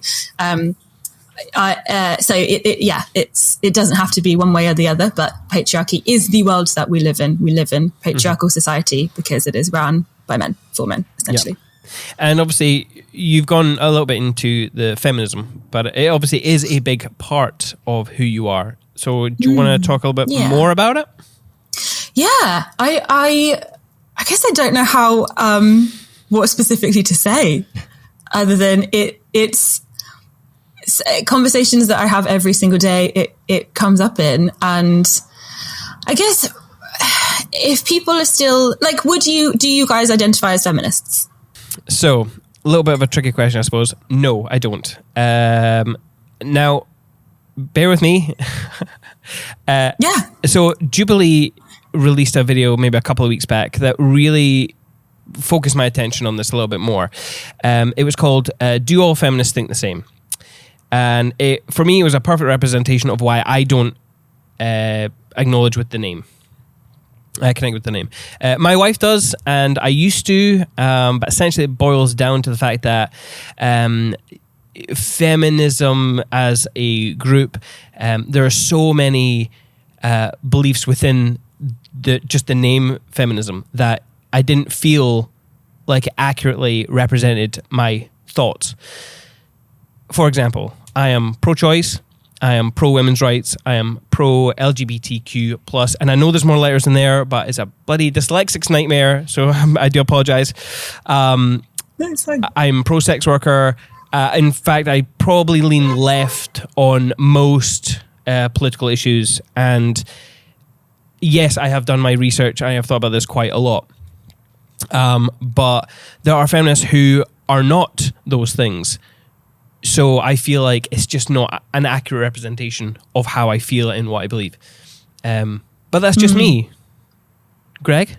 I'd say I wouldn't identify as a feminist because I don't spend enough time thinking about it and researching it and actively sort of campaigning. So I'd be doing it an injustice if I was to use that term to describe myself. So no, I wouldn't identify as that because... yeah, I'd be doing it an injustice, I guess. Yeah. And I really want... I would love to be able to use the word feminist because in general, I do believe... I think that most feminists believe in the issues that I believe in. I just... I can't put my name to it for those reasons. I think what about yourself? It's become such a scary word, and I think it's whenever I have these conversations, I always try and just boil it down to it's become so many things, and it's become such a am I even allowed to be a feminist if I'm a man, or but I don't agree with everything. All it is intersectional feminism, modern day feminism. I think this is like fifth wave feminism that we're in. Is literally. Do we believe in equality? Yes. And do we acknowledge that anybody who isn't a cis man has it a little bit worse off in this world? Yes. And that's all that it is. I don't think you have to be anything else or believe in anything else other than that. And what is so upsetting is how the term has been so taken and so warped and used in so many ways that it's now become like, it's all these other things as well, when essentially that's all that it is. Yeah, I believe in equality, and I understand and acknowledge that we live in a system. And also feminism is also here for men, because the patriarchy affects men hugely. It's the reason why we have toxic masculinity. It's the reason why we don't have equal childcare for men. As you guys both being parents, I'm sure you know a lot more about childcare stuff. Oh no, we've had an error. We've had a bloody error. What? Don't do this to me, internet. Podcast is like, no more. Okay, start again. Give it a minute to breathe before you hit this. Okay. Okay, so it looks good. Okay, let's start now. We've given it a wee bit of room to buffer or breathe. Is that how computers work? I don't know. Just needs a minute. Just give me a minute. You're making me think too much. Yeah. I'm just a podcast. Okay. On you go. It what was I saying? Patriarchy affects men equally as it does women.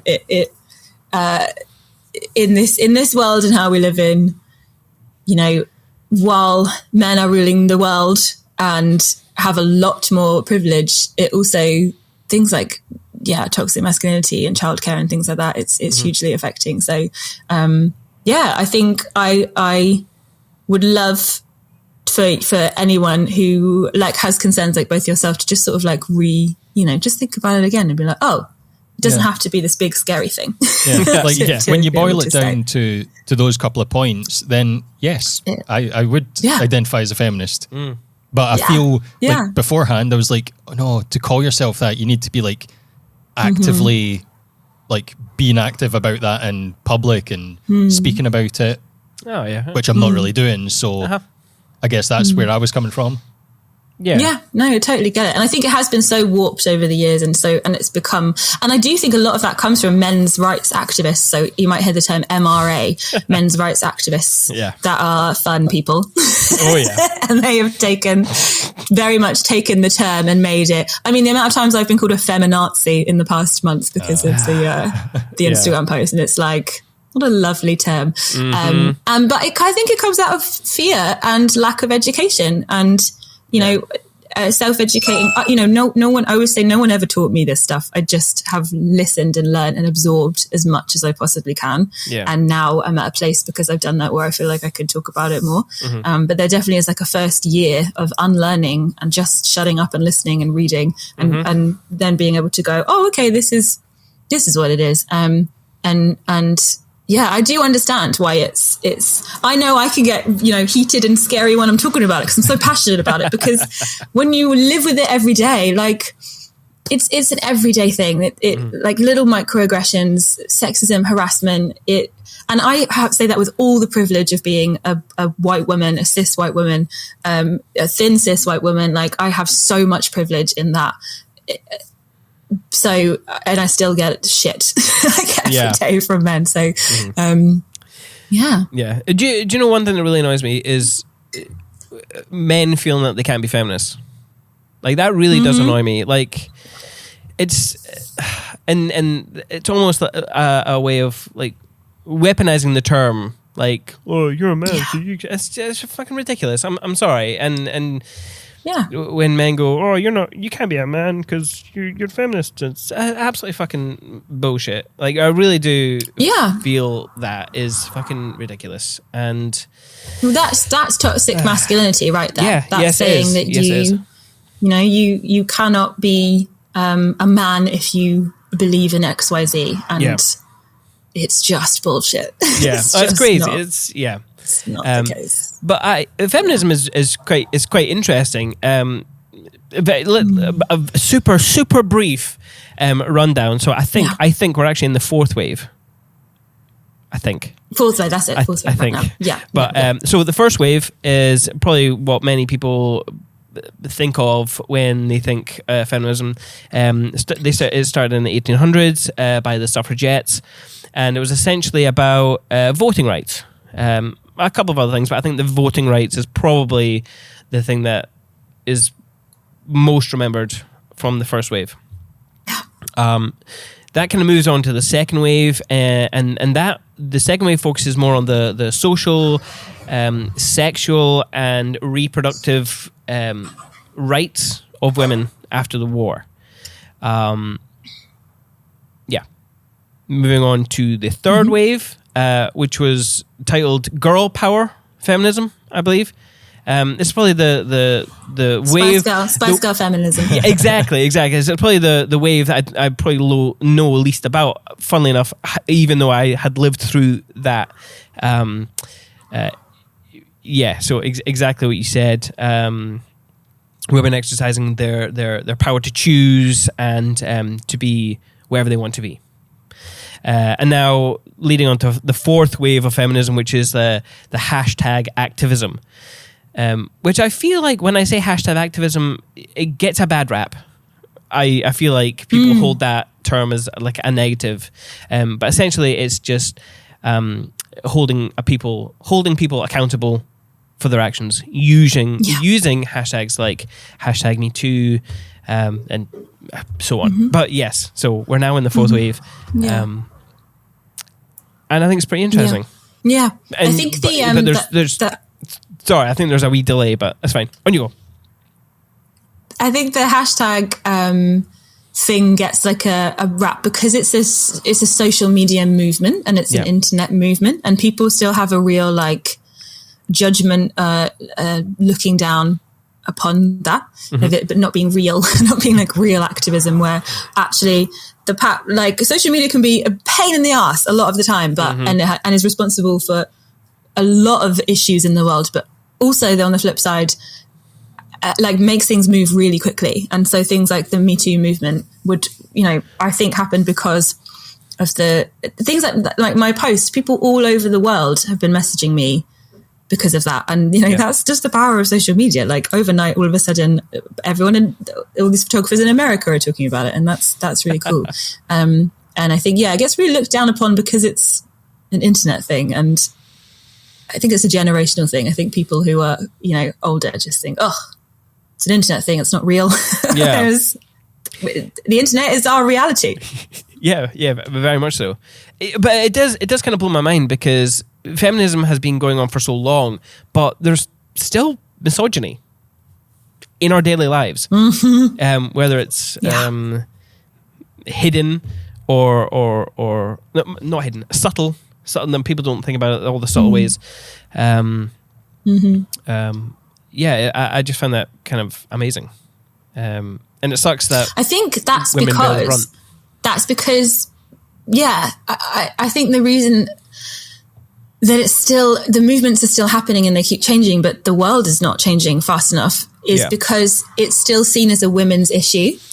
And that was a big thing that I wanted to put in this by having this conversation in the Instagram post, was like going, it's not our issue to fix. If it was, it would be fixed by now. We are in the fourth wave of this movement that started long before the suffragettes, but that's, it started with black women and it started long before, but that's kind of historically how it's documented because white supremacy. We only remember white history. So that's where we started. But so if men feel like you both kind of have explained that you do feel sort of alienated from it because it's like, oh, feminism, it's a woman. I don't feel like I'm enough. I don't feel like I'm doing enough to be able to call myself a feminist, or I don't feel like I align with all of the terms, so I can't, all the beliefs, so I can't call myself a feminist. It's still seen as like a women's thing. It's over there. It's your issue over there to deal with. Whether or, I'm not saying that's done maliciously at all. By a lot of people it is. But I think this is the issue, is that it's still this separate gender thing. And men who are doing the misogynists, men who are the ones harassing, do not listen to women. They only listen to other men. That's as simple as that. If they listen to women, they would have stopped doing it by now because we've been asking them to stop for hundreds of thousands of years. So we need, that's the whole like not all men thing. I get very upset about because I know not all men are misogynists. I know not all men are harassing. I also know that not all men are actively trying to stop it, or not all men are calling it out when they see it, or not all men are having conversations behind closed doors with their mates that they know go too far when they've had a few drinks, or that's a not all men thing.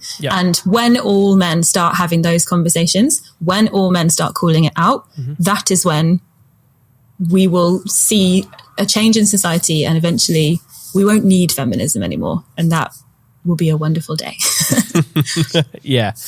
Well, let's go on to your post. Men Things Did to Me at Weddings 2021. Earlier, obviously, we've brought up a couple of times. I'm going to read some of the things that happened to you, if that's all right. It can be a little bit uncomfortable, and certainly uncomfortable to read. But I'll read some of the things. And I quote, grabbed me around the neck on the dance floor, asked for my number in the middle of speeches, asked my second shooter if I was taken, and then told him to get on that in front of me and then not let it go the whole day. Held my arm on the dance floor. I wouldn't let and wouldn't let go, saying, "Now I know you're single. I'm not holding back." Ugh. And you've also tried to be kissed as well. Hearing some of them back, like, honestly, like, and that's only a select few of the ones that I just decided to pick. And sorry, I read them terribly, mainly because I don't like reading them. I really don't like reading those. Yeah. I don't like experiencing it.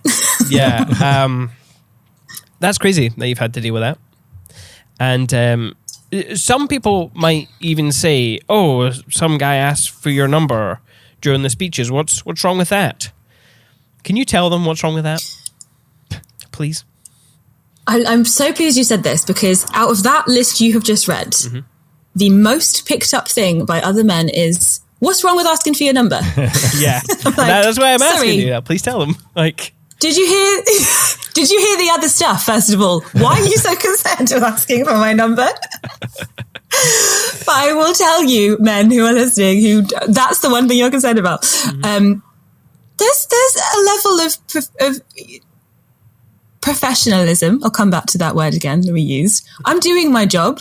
I'm not here to be for your opportunity to hook up or go on a date or whatever it is that you want to do. Like, never, I think in any setting, go and ask for someone who was working for their number. Don't do it. Just don't do it. If anyone is working at their job, unless they have made it very, very clear that they want you to ask that, don't do it. Especially don't do it if it is, I'm taking a group shot of an entire wedding and I have 150 people looking at me and you shout it out. Oh. Definitely don't do it then. Yeah. Because it is humiliating. It puts me in an incredibly uncomfortable position. And this is why you don't ask people when they're at work. It feels like so stupid to even have to explain this, but clearly we do. Yeah. Clearly we do have to explain this. Because it puts you, as the person being asked, in such an uncomfortable position where you have to maintain, it's their wedding day or whatever job it is in the service industry or whatever. It puts all this pressure on you to go, how am I going to now handle this? How do I diffuse the situation nicely? Because I'm at work. If someone does that to me in a bar, if someone grabs me by my neck in a bar or a pub, I will tell them to fuck off, and I will do it very confidently. I am not scared of that stuff. Or my favorite tactic, actually, which I started doing about 5 years ago, which is my favorite thing to do, is just to if I get sort of catcalled in the street and I feel safe too, there's always a level of safety around. Yep. I'll just directly be like, "Oh, do you want to fuck me? Is that what you want to do?" And they're terrified. They're so scared. It's really fun to play with them. Awesome. Yeah. Because they're not expecting it. They're really not expecting it. I'm like, "Should we go right now? Let's go. I'm ready." And they'll be like, "Ugh," and run away. That's very fun. But you have to gauge your level of safety to be able to do that. Yeah. Oh no, we've just had another error. Fuck. That's sick, man. It's me. It's definitely not you. I promise. Hang on. Okay, we'll let the computer breathe. Oh no, Greg's just hitting the record button. He's like, no breathing. Fine, no breathing. No. Thank you for bearing with us for all these technical gremlins. What is wrong? Is it the storm? I don't know. Anyway, yes, sorry. But yeah, so I mean, it's really annoying because out of all the things I've read here, most of them, to guys who don't think about it, seem relatively obvious. Like, don't grab a girl by the neck on the dance floor. Fucking no, duh. But a lot of guys would be able to justify the asking for your number as it not being a big deal. Or they might even say, "Oh, well, I'd love it if a girl came up to me and gave her my number." No, gave her her number to me. Sorry. And they'd be able to justify it like that. What would your response to that kind of be? It's not about you, I'd say. It's just not about you. Yeah. Simple as that. Like, I don't really know what more to say. It's if women are asking you to stop doing it, stop doing it. Like it.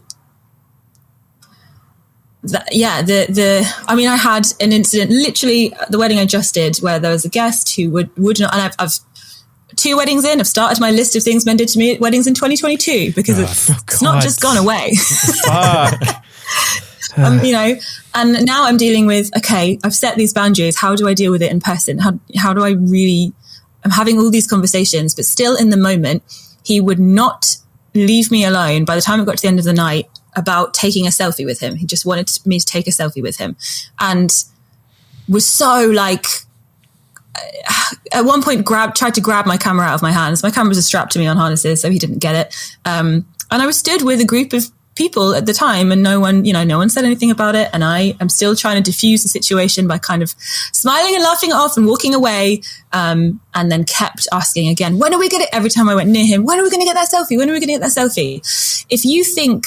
If you are listening to that and thinking, well, why don't you just take a picture with him?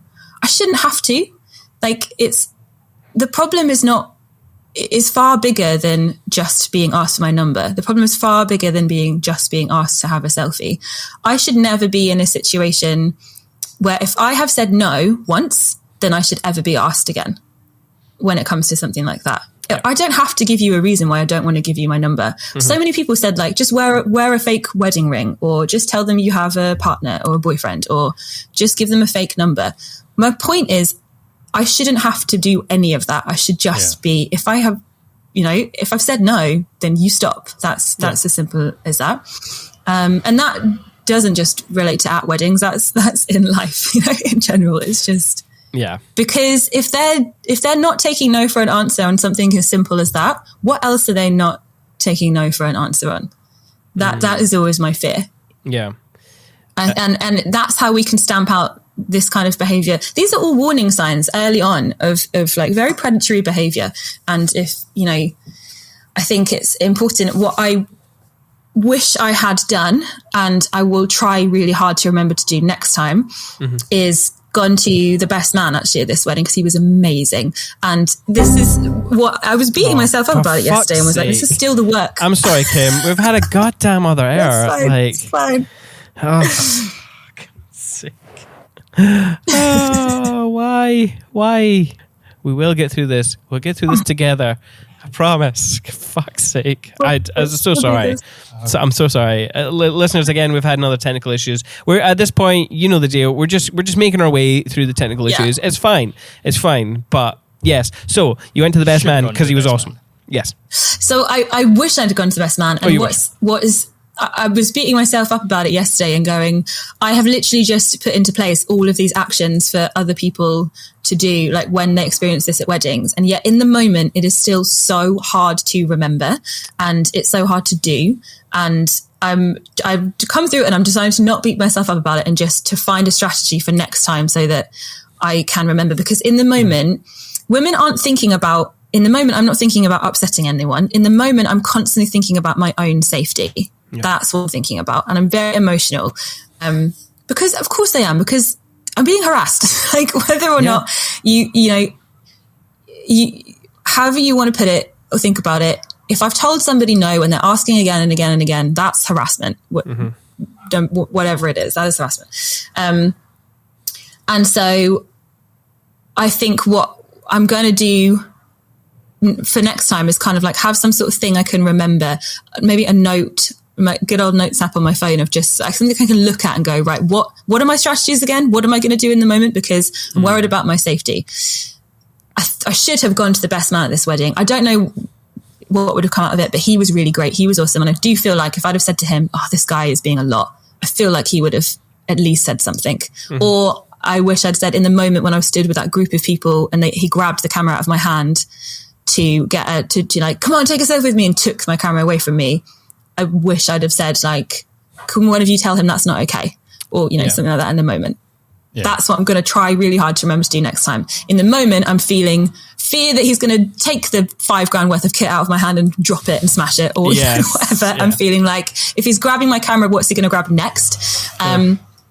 And this is the difference when a lot of the feedback from men of that post was that, well, I experienced this too. I experienced harassment from women at weddings. You know, I've experienced being grabbed on the dance floor from women. And to that, you know, yeah, absolutely. And that's I'm not not okay saying it's either. just men that do this. But yeah. Yeah. It's happened. No one should ever be harassing anyone. The difference is it typically tends to be when a woman is like grabbing a man on the dance floor. He's not scared for his safety. Yeah. That's the difference. Or shouted something in a bar. He's not scared for his safety. There's other feelings that are coming up. When it's the other way around, the difference is, and that's the acknowledgement. And again, it's sort of like the feminist spin on it is the acknowledgement that it is so much more, there's so much more at stake when it's the other way around, when it's a man harassing a woman. Yeah. Is that, you know, I'm literally in the moment just like, am I, like all women, I've experienced sexual harassment, I've experienced really awful things. And so your mind always goes back to that because you think, is this going to be another one of those times? Where's this going to go? Yeah. How many times, you know, a year do we witness another death of a woman by people in power? So many last year. And so it's, you know, I get scared walking down the street after a wedding late at night sometimes because, you know, women have been abducted and murdered by policemen on the sides of the road. So it's, that is the low level fear that you just live with as someone who isn't a cis man, a cis white man. It's just a level of fear you live with all of the time. So it while I completely acknowledge, and I'm so sorry for anyone who's experienced any harassment of any kind, there does need to be an acknowledgement that not that it's like worse. No one should be harassed, and it's awful for everybody that does. But there is a slightly different level of fear that comes with it when it's that way around. Yeah. Yeah. Absolutely. Yeah. And earlier you mentioned that you used to hold off from posting about stuff like this or just personal life and things. Yeah. Was there what gave you the sort of motivation to post that now, or was there a straw that broke the camel's back, or was there a change in yourself that decided, screw it, I'm just going to talk about this? Yeah, I think that's a really good question. I think over the last couple of years, I've got just the more you share and the more you realize how other people are like relating, it makes me feel better about things. And so I've become more confident about the things that I share.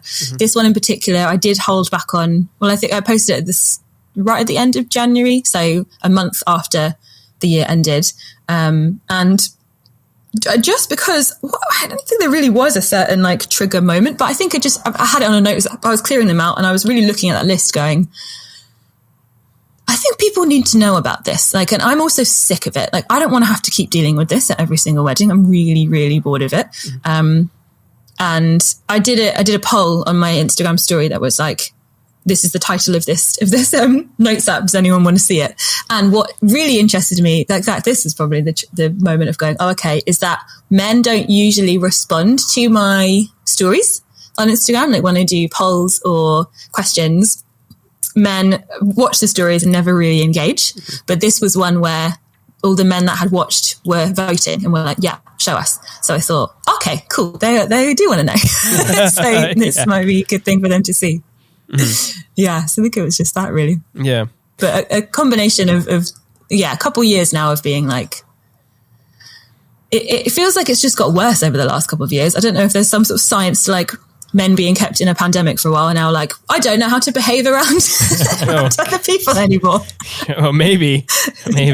Yeah. Yeah. I mean, after your post, I did like, I tend to hang around more and connect more with women actually throughout my whole life. I think I appreciate more the women's point of view.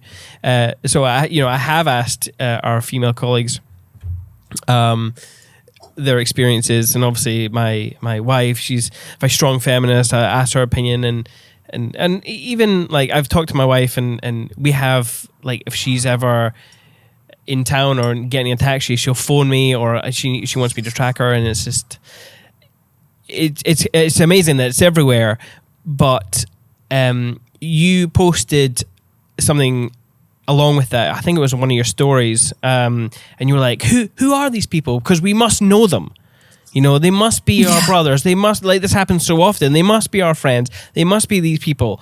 So, you know, when we're talking about your post, people might think, oh, it's obviously drunk people at weddings, but it's other people at weddings as well. Am I correct in saying that? Yeah, absolutely. It's not. So I've got a cat getting involved. It's not. Yeah, that I think it's like it's almost a free pass we get to give people by going, oh, but it's just drunk. They're just drunk. It's drunk people at weddings. Like, yeah, absolutely. A lot of the time, alcohol seems to give people like a free pass to behave in whatever way they want. But a lot of stuff comes from male photographers I'm working alongside of. Like that post didn't cover anything that had happened in previous years. And if I'd have done things men did to me at weddings in my lifespan of shooting weddings, it would cover stuff like having a male photographer asked if he could take a picture of me to send to his wife because his wife knows he has a thing for brunettes. To which point I just gross. That's so really, fucking wrong. Really gross. But he's not drunk. Although he was drinking a lot at that wedding, so maybe he was. That's interesting. And this is like a huge. Again, it's one of those times where I go, all I'm doing by not saying his name is protecting him, but it's still scary to say. Like, this is a photographer that I'm sure you know. I'm sure you will know his work and heard of because he's won all the awards and he's out there. And again, he's one of the ones where I think in the day people were like, God, he's annoying, but really like his images. So people put up with it. And I just don't think they would do that for women. I just don't think they would. I think it's like a free pass that we give to a lot of men. It's not always alcohol at all, and it's not just drunk guests. It is. Yeah. It happens.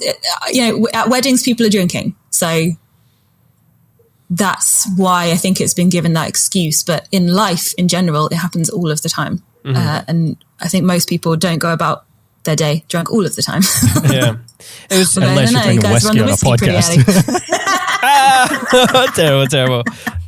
You followed up the blog post with another blog post about how to keep us safe. So tell us a wee bit more about that and so what were the key points from that post? Yeah, so that was like a kind of reaction post the next day, I think, where I was like, oh my God, thousands of people have commented on this and seen this. And I don't want it to just be a thing that like often this conversation comes up and we go, oh, that's really sad. And then we all move on and then it comes up again and we go, oh, that's really sad. So I kind of gathered some ideas that I had and that my people had commented on my stories and things like that about. And I think the main things that have come out of it and actually Hitched have been working. The incredible Zoe, who's the editor of Hitched, has really taken this and ran with it, did incredible articles and a lot of research, and has now created a guide that they're just about to release, which will be a guide for all suppliers and couples alike, and just sort of all venues particularly. But from the big things from that and from my post have been like, I think the biggest things that can be helpful on the day are having a kind of designated person to go to if something is happening, because you don't want to go to the couple on the wedding day and say, this guest is doing this. You don't want to. So to take worry off of everybody's minds, have a person, a best man or someone like that, that if they just made themselves known beforehand. I've since had a couple of my clients for weddings in the spring be like, this is our person. If anything happens on the day, please go to them and they will do the best that they can. I actually think venues can really take on this responsibility and make it a sort of venue thing. Venues that have security, I always just feel so much safer at. Somewhere like Clapton Country Club have an incredible security team that are on there, and I just have the best time whenever I'm at that wedding because they are so good. Their security is so good and it just makes me feel so much safer, and I know I can go to that security team. I can't remember the name of the woman who runs the security team, and that's really bad. I'm going to remember her name, but she's badass. She's so cool. So I just feel like, oh yeah, I feel really safe being around her. But I think that's sort of how to handle it in the moment. What I really wanted to come out of that post was the prevention side of it, really. I think, like you just said, we must know these people. And I think if we really look into people in our lives and can kind of see what are these, the guy that was asking persistently for a selfie with me on Saturday was around a group of 20 of his mates, and not one of them said anything. And I think surely we must know people in our lives who we go, oh, they're a bit of a liability when they drink, or they're a bit of a red flag, or actually they talk about women like this behind their back, or they, use this kind of language. Mm-hmm. Those are the people that you can engage in dialogue with and have conversations with about their behavior. And that is something that men need to do, because, like I said, they just don't listen to women. They just don't, or they would not be doing it. Yeah. So I think that's the biggest, a lot of the times the reactionary thing to come out of stuff like this is things women can do. Products are suddenly, go and buy yourself a rape alarm, or use the new thing that's coming out right now is like, because so many women are being spiked at the moment, is this thing that sits on top of, you can put in your handbag and put it on top of a drink to stop you getting spiked. We shouldn't have to pay money and give into capitalism to keep ourselves safe. We should be educating men and not spiking women. And it's very sad that we have to do that. And it reminds me of like a Ricky Gervais joke from years ago in one of his stand-up shows, where he's like joking about an advert to stop men raping, and like, yeah, unfortunately we have to still do that because men still rape people. So it feels really stupid, but I shouldn't have to buy something and remember to use it and, keep an eye on my drink all night. I shouldn't have to do that. I should just not be spiked in the first place. Yes. So yeah, the prevention side is something that I think is the real big thing to come out of it. I would hope none of our listeners would be someone who spiked a person's drink. Me too. But if you are, if you're thinking that's okay, please, it's not. Okay, please stop that. Yeah, that's all. Just don't do that. That's crazy. Yeah. You wrote in your blog that after discussing this experience that you had, or discussing all the experiences that you've had, that you went away with your girlfriends, your non-binary pals, and you decided that it's not your problem to fix. Mm-hmm. So whose problem is it? It's a men's problem. And I really liked how, I think Sam Ducker worked with, I think it's Amy Elizabeth Photo, her name is, and came up with this tagline on a post that they did that they shared with me. The misogyny is a men's issue. Yes, it is. Yes, it is, because men are doing it. Like how racism is a white person's issue because it's white people that are doing it. It's the same thing. It's the people, we so often put it on the victims to be something to solve, and how can they prevent themselves? And it's not. It's misogyny is happening by men, and therefore I really do believe men should be the ones to fix it. That is what I've got a lot of backlash for, and that is when, if you read the comments on things like the Independent article or the Insider article, the comments are very angry men who really don't like being called out on that. Yeah. And I get it. Yeah, I am calling out an entire group of people. Yeah, but that entire group of people, are made up of a small percentage. They're the ones that are doing it. So if men aren't going to fix it and get involved, it's not going to be solved. It's not an issue that's going to be solved, because it is getting worse. And we're in fucking 2022.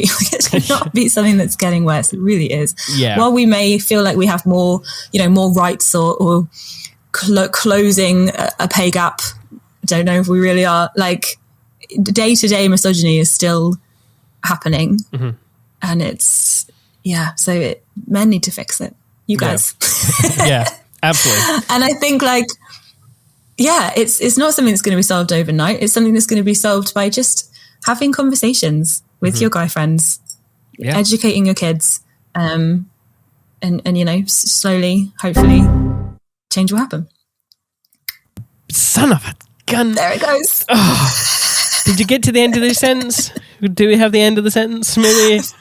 I feel like I did. I don't know. I can't remember what I said. I hope. Yeah. I hope it did.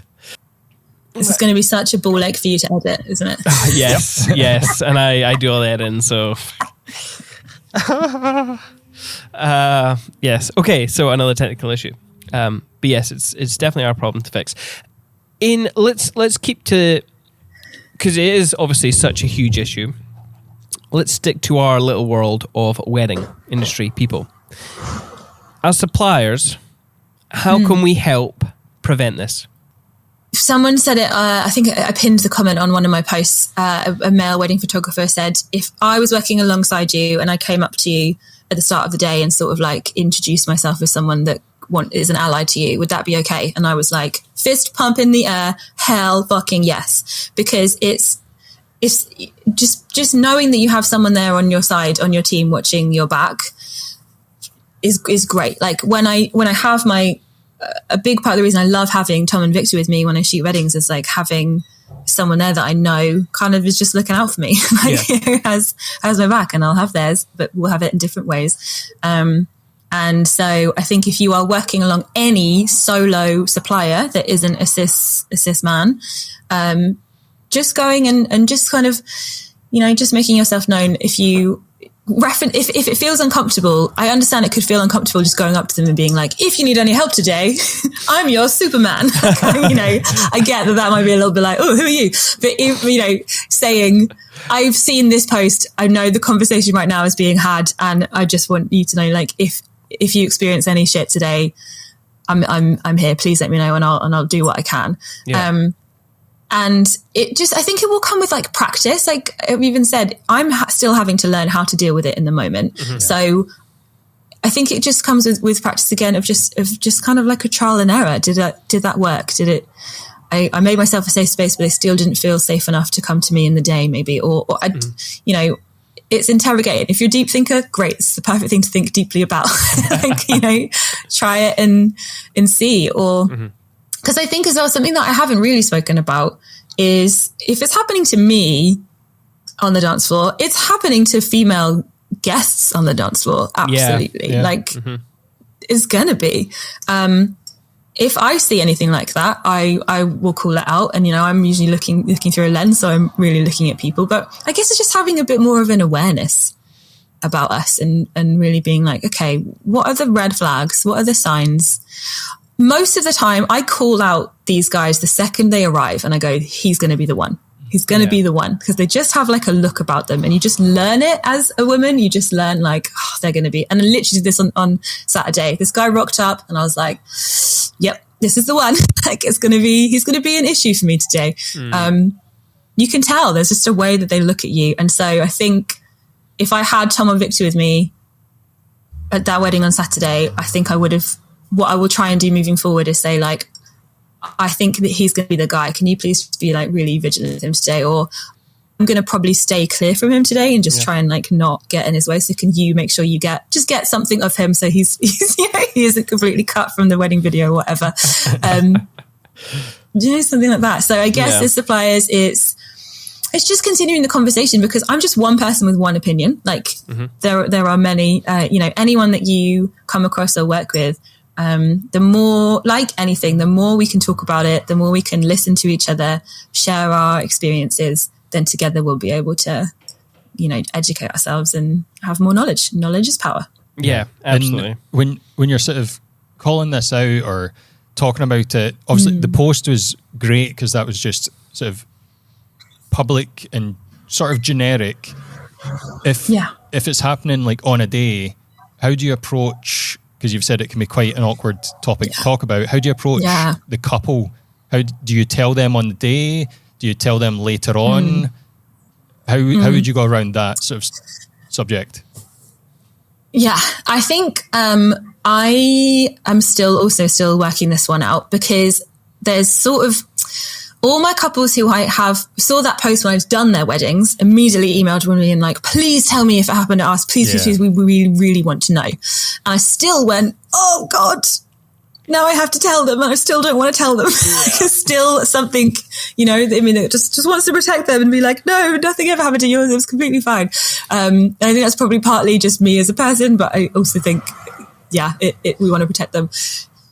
So I think on the day, I would still hesitate telling the couple on the day. I think that's all right. If there's someone there that they have designated, I don't think it needs to be their issue. Like, there's so many things that we hide from couples on their wedding day, right? Like from a cake not turning up to a buttonhole not being made. Like the amount of like little buttonholes I've just made out of a bouquet because one hasn't turned up, and I'm like, they never need to know. They never need to know. Like, we just do it with the bride squad. So yeah, I would say probably don't need to make it a big deal on the wedding, but I am still, my clients are telling me they want to know, and they're telling me, please tell us. And I'm still hesitating to do it. So I think I need to really listen to the clients here and be like, they're telling me to tell them. So I should be telling them. So I think what I will probably do is, moving forward, I would assume that if I have had that designated person, let's call it the best man that I've gone to, that's been aware of the issue, after a couple of days, he might perhaps himself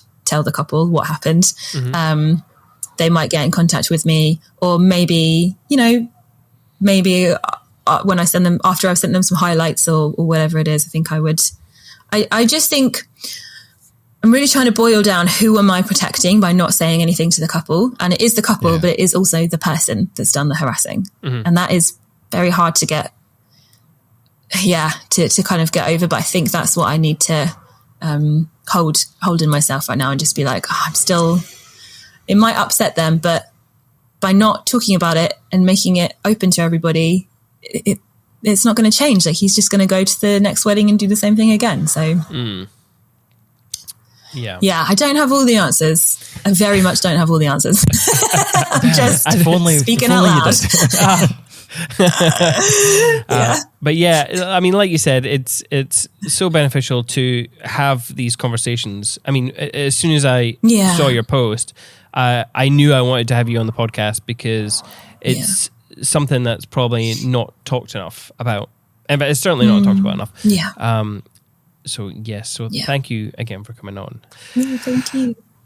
I think for our listeners out there, I think we'll probably just make the acknowledgement here now that if we're ever working with you at a wedding, feel free to come to us for whatever you need. Again, like you said, I don't want to be like, I'm your white knight, because that's cringe. But like, genuinely, Greg and I are open for anything that if you feel unsafe, please come to us. I think that's all it needs to be. Thank you. I just thought I'd say that just in case. But yes. Thank you for joining us. Obviously, it was 2.5 hours is what it's saying on the desk here, people. Holy shit. Kim, honestly, I can't thank you enough for having this conversation. You're so welcome. You're so welcome. I've literally just remembered that my PS5 is here, so I've just remember that? Yes, I know. I've been thinking about it the whole time throughout the podcast, but I'm like, oh man, she's not mentioned it yet. I'm very, very excited for you. Thank you. For people, where can they find you online? So I'm at Kim Williams Weddings. I'm just on Instagram. I do have TikTok. I just like to lurk on TikTok, but I don't really do much over there. My Instagram is where it's active. I do take breaks from it. I've learned to set some good boundaries with it, but come to Kim Williams Weddings, and that's my website as well, kimwilliamsweddings.com. Very cool. And people can find us at cinematefilms.co.uk. On Instagram and Facebook, it's /cinematefilms. And I haven't actually said this, but we do have a YouTube that we're focusing more, because obviously we're introducing video elements into the podcast. So if you're a listener of the podcast, please go to YouTube and just search Perspective by Cinemate. We don't have enough subscribers to make it an official thing yet, so go and subscribe. We would massively appreciate you doing so. We hope you enjoyed this episode, and if you did, you can join us on Patreon at patreon.com/perspective by Cinemate. For as little as £1, you can support the podcast, and it's where you can get all the Q&A sections and bonus content that we produce. That's where that's going to live. If you don't have any money, that's absolutely okay. You can still hit that subscribe button and get the podcast wherever you get podcasts. We'd really, again, appreciate it if you left a review. I'm asking you to do so much. I'm so sorry. If you do, we'll give you a wee shout out. I suppose we haven't really done that for a while. So leave your reviews and we will get back to doing shout outs. And also I'll learn how to speak. However, in the meantime, enjoy your PS5.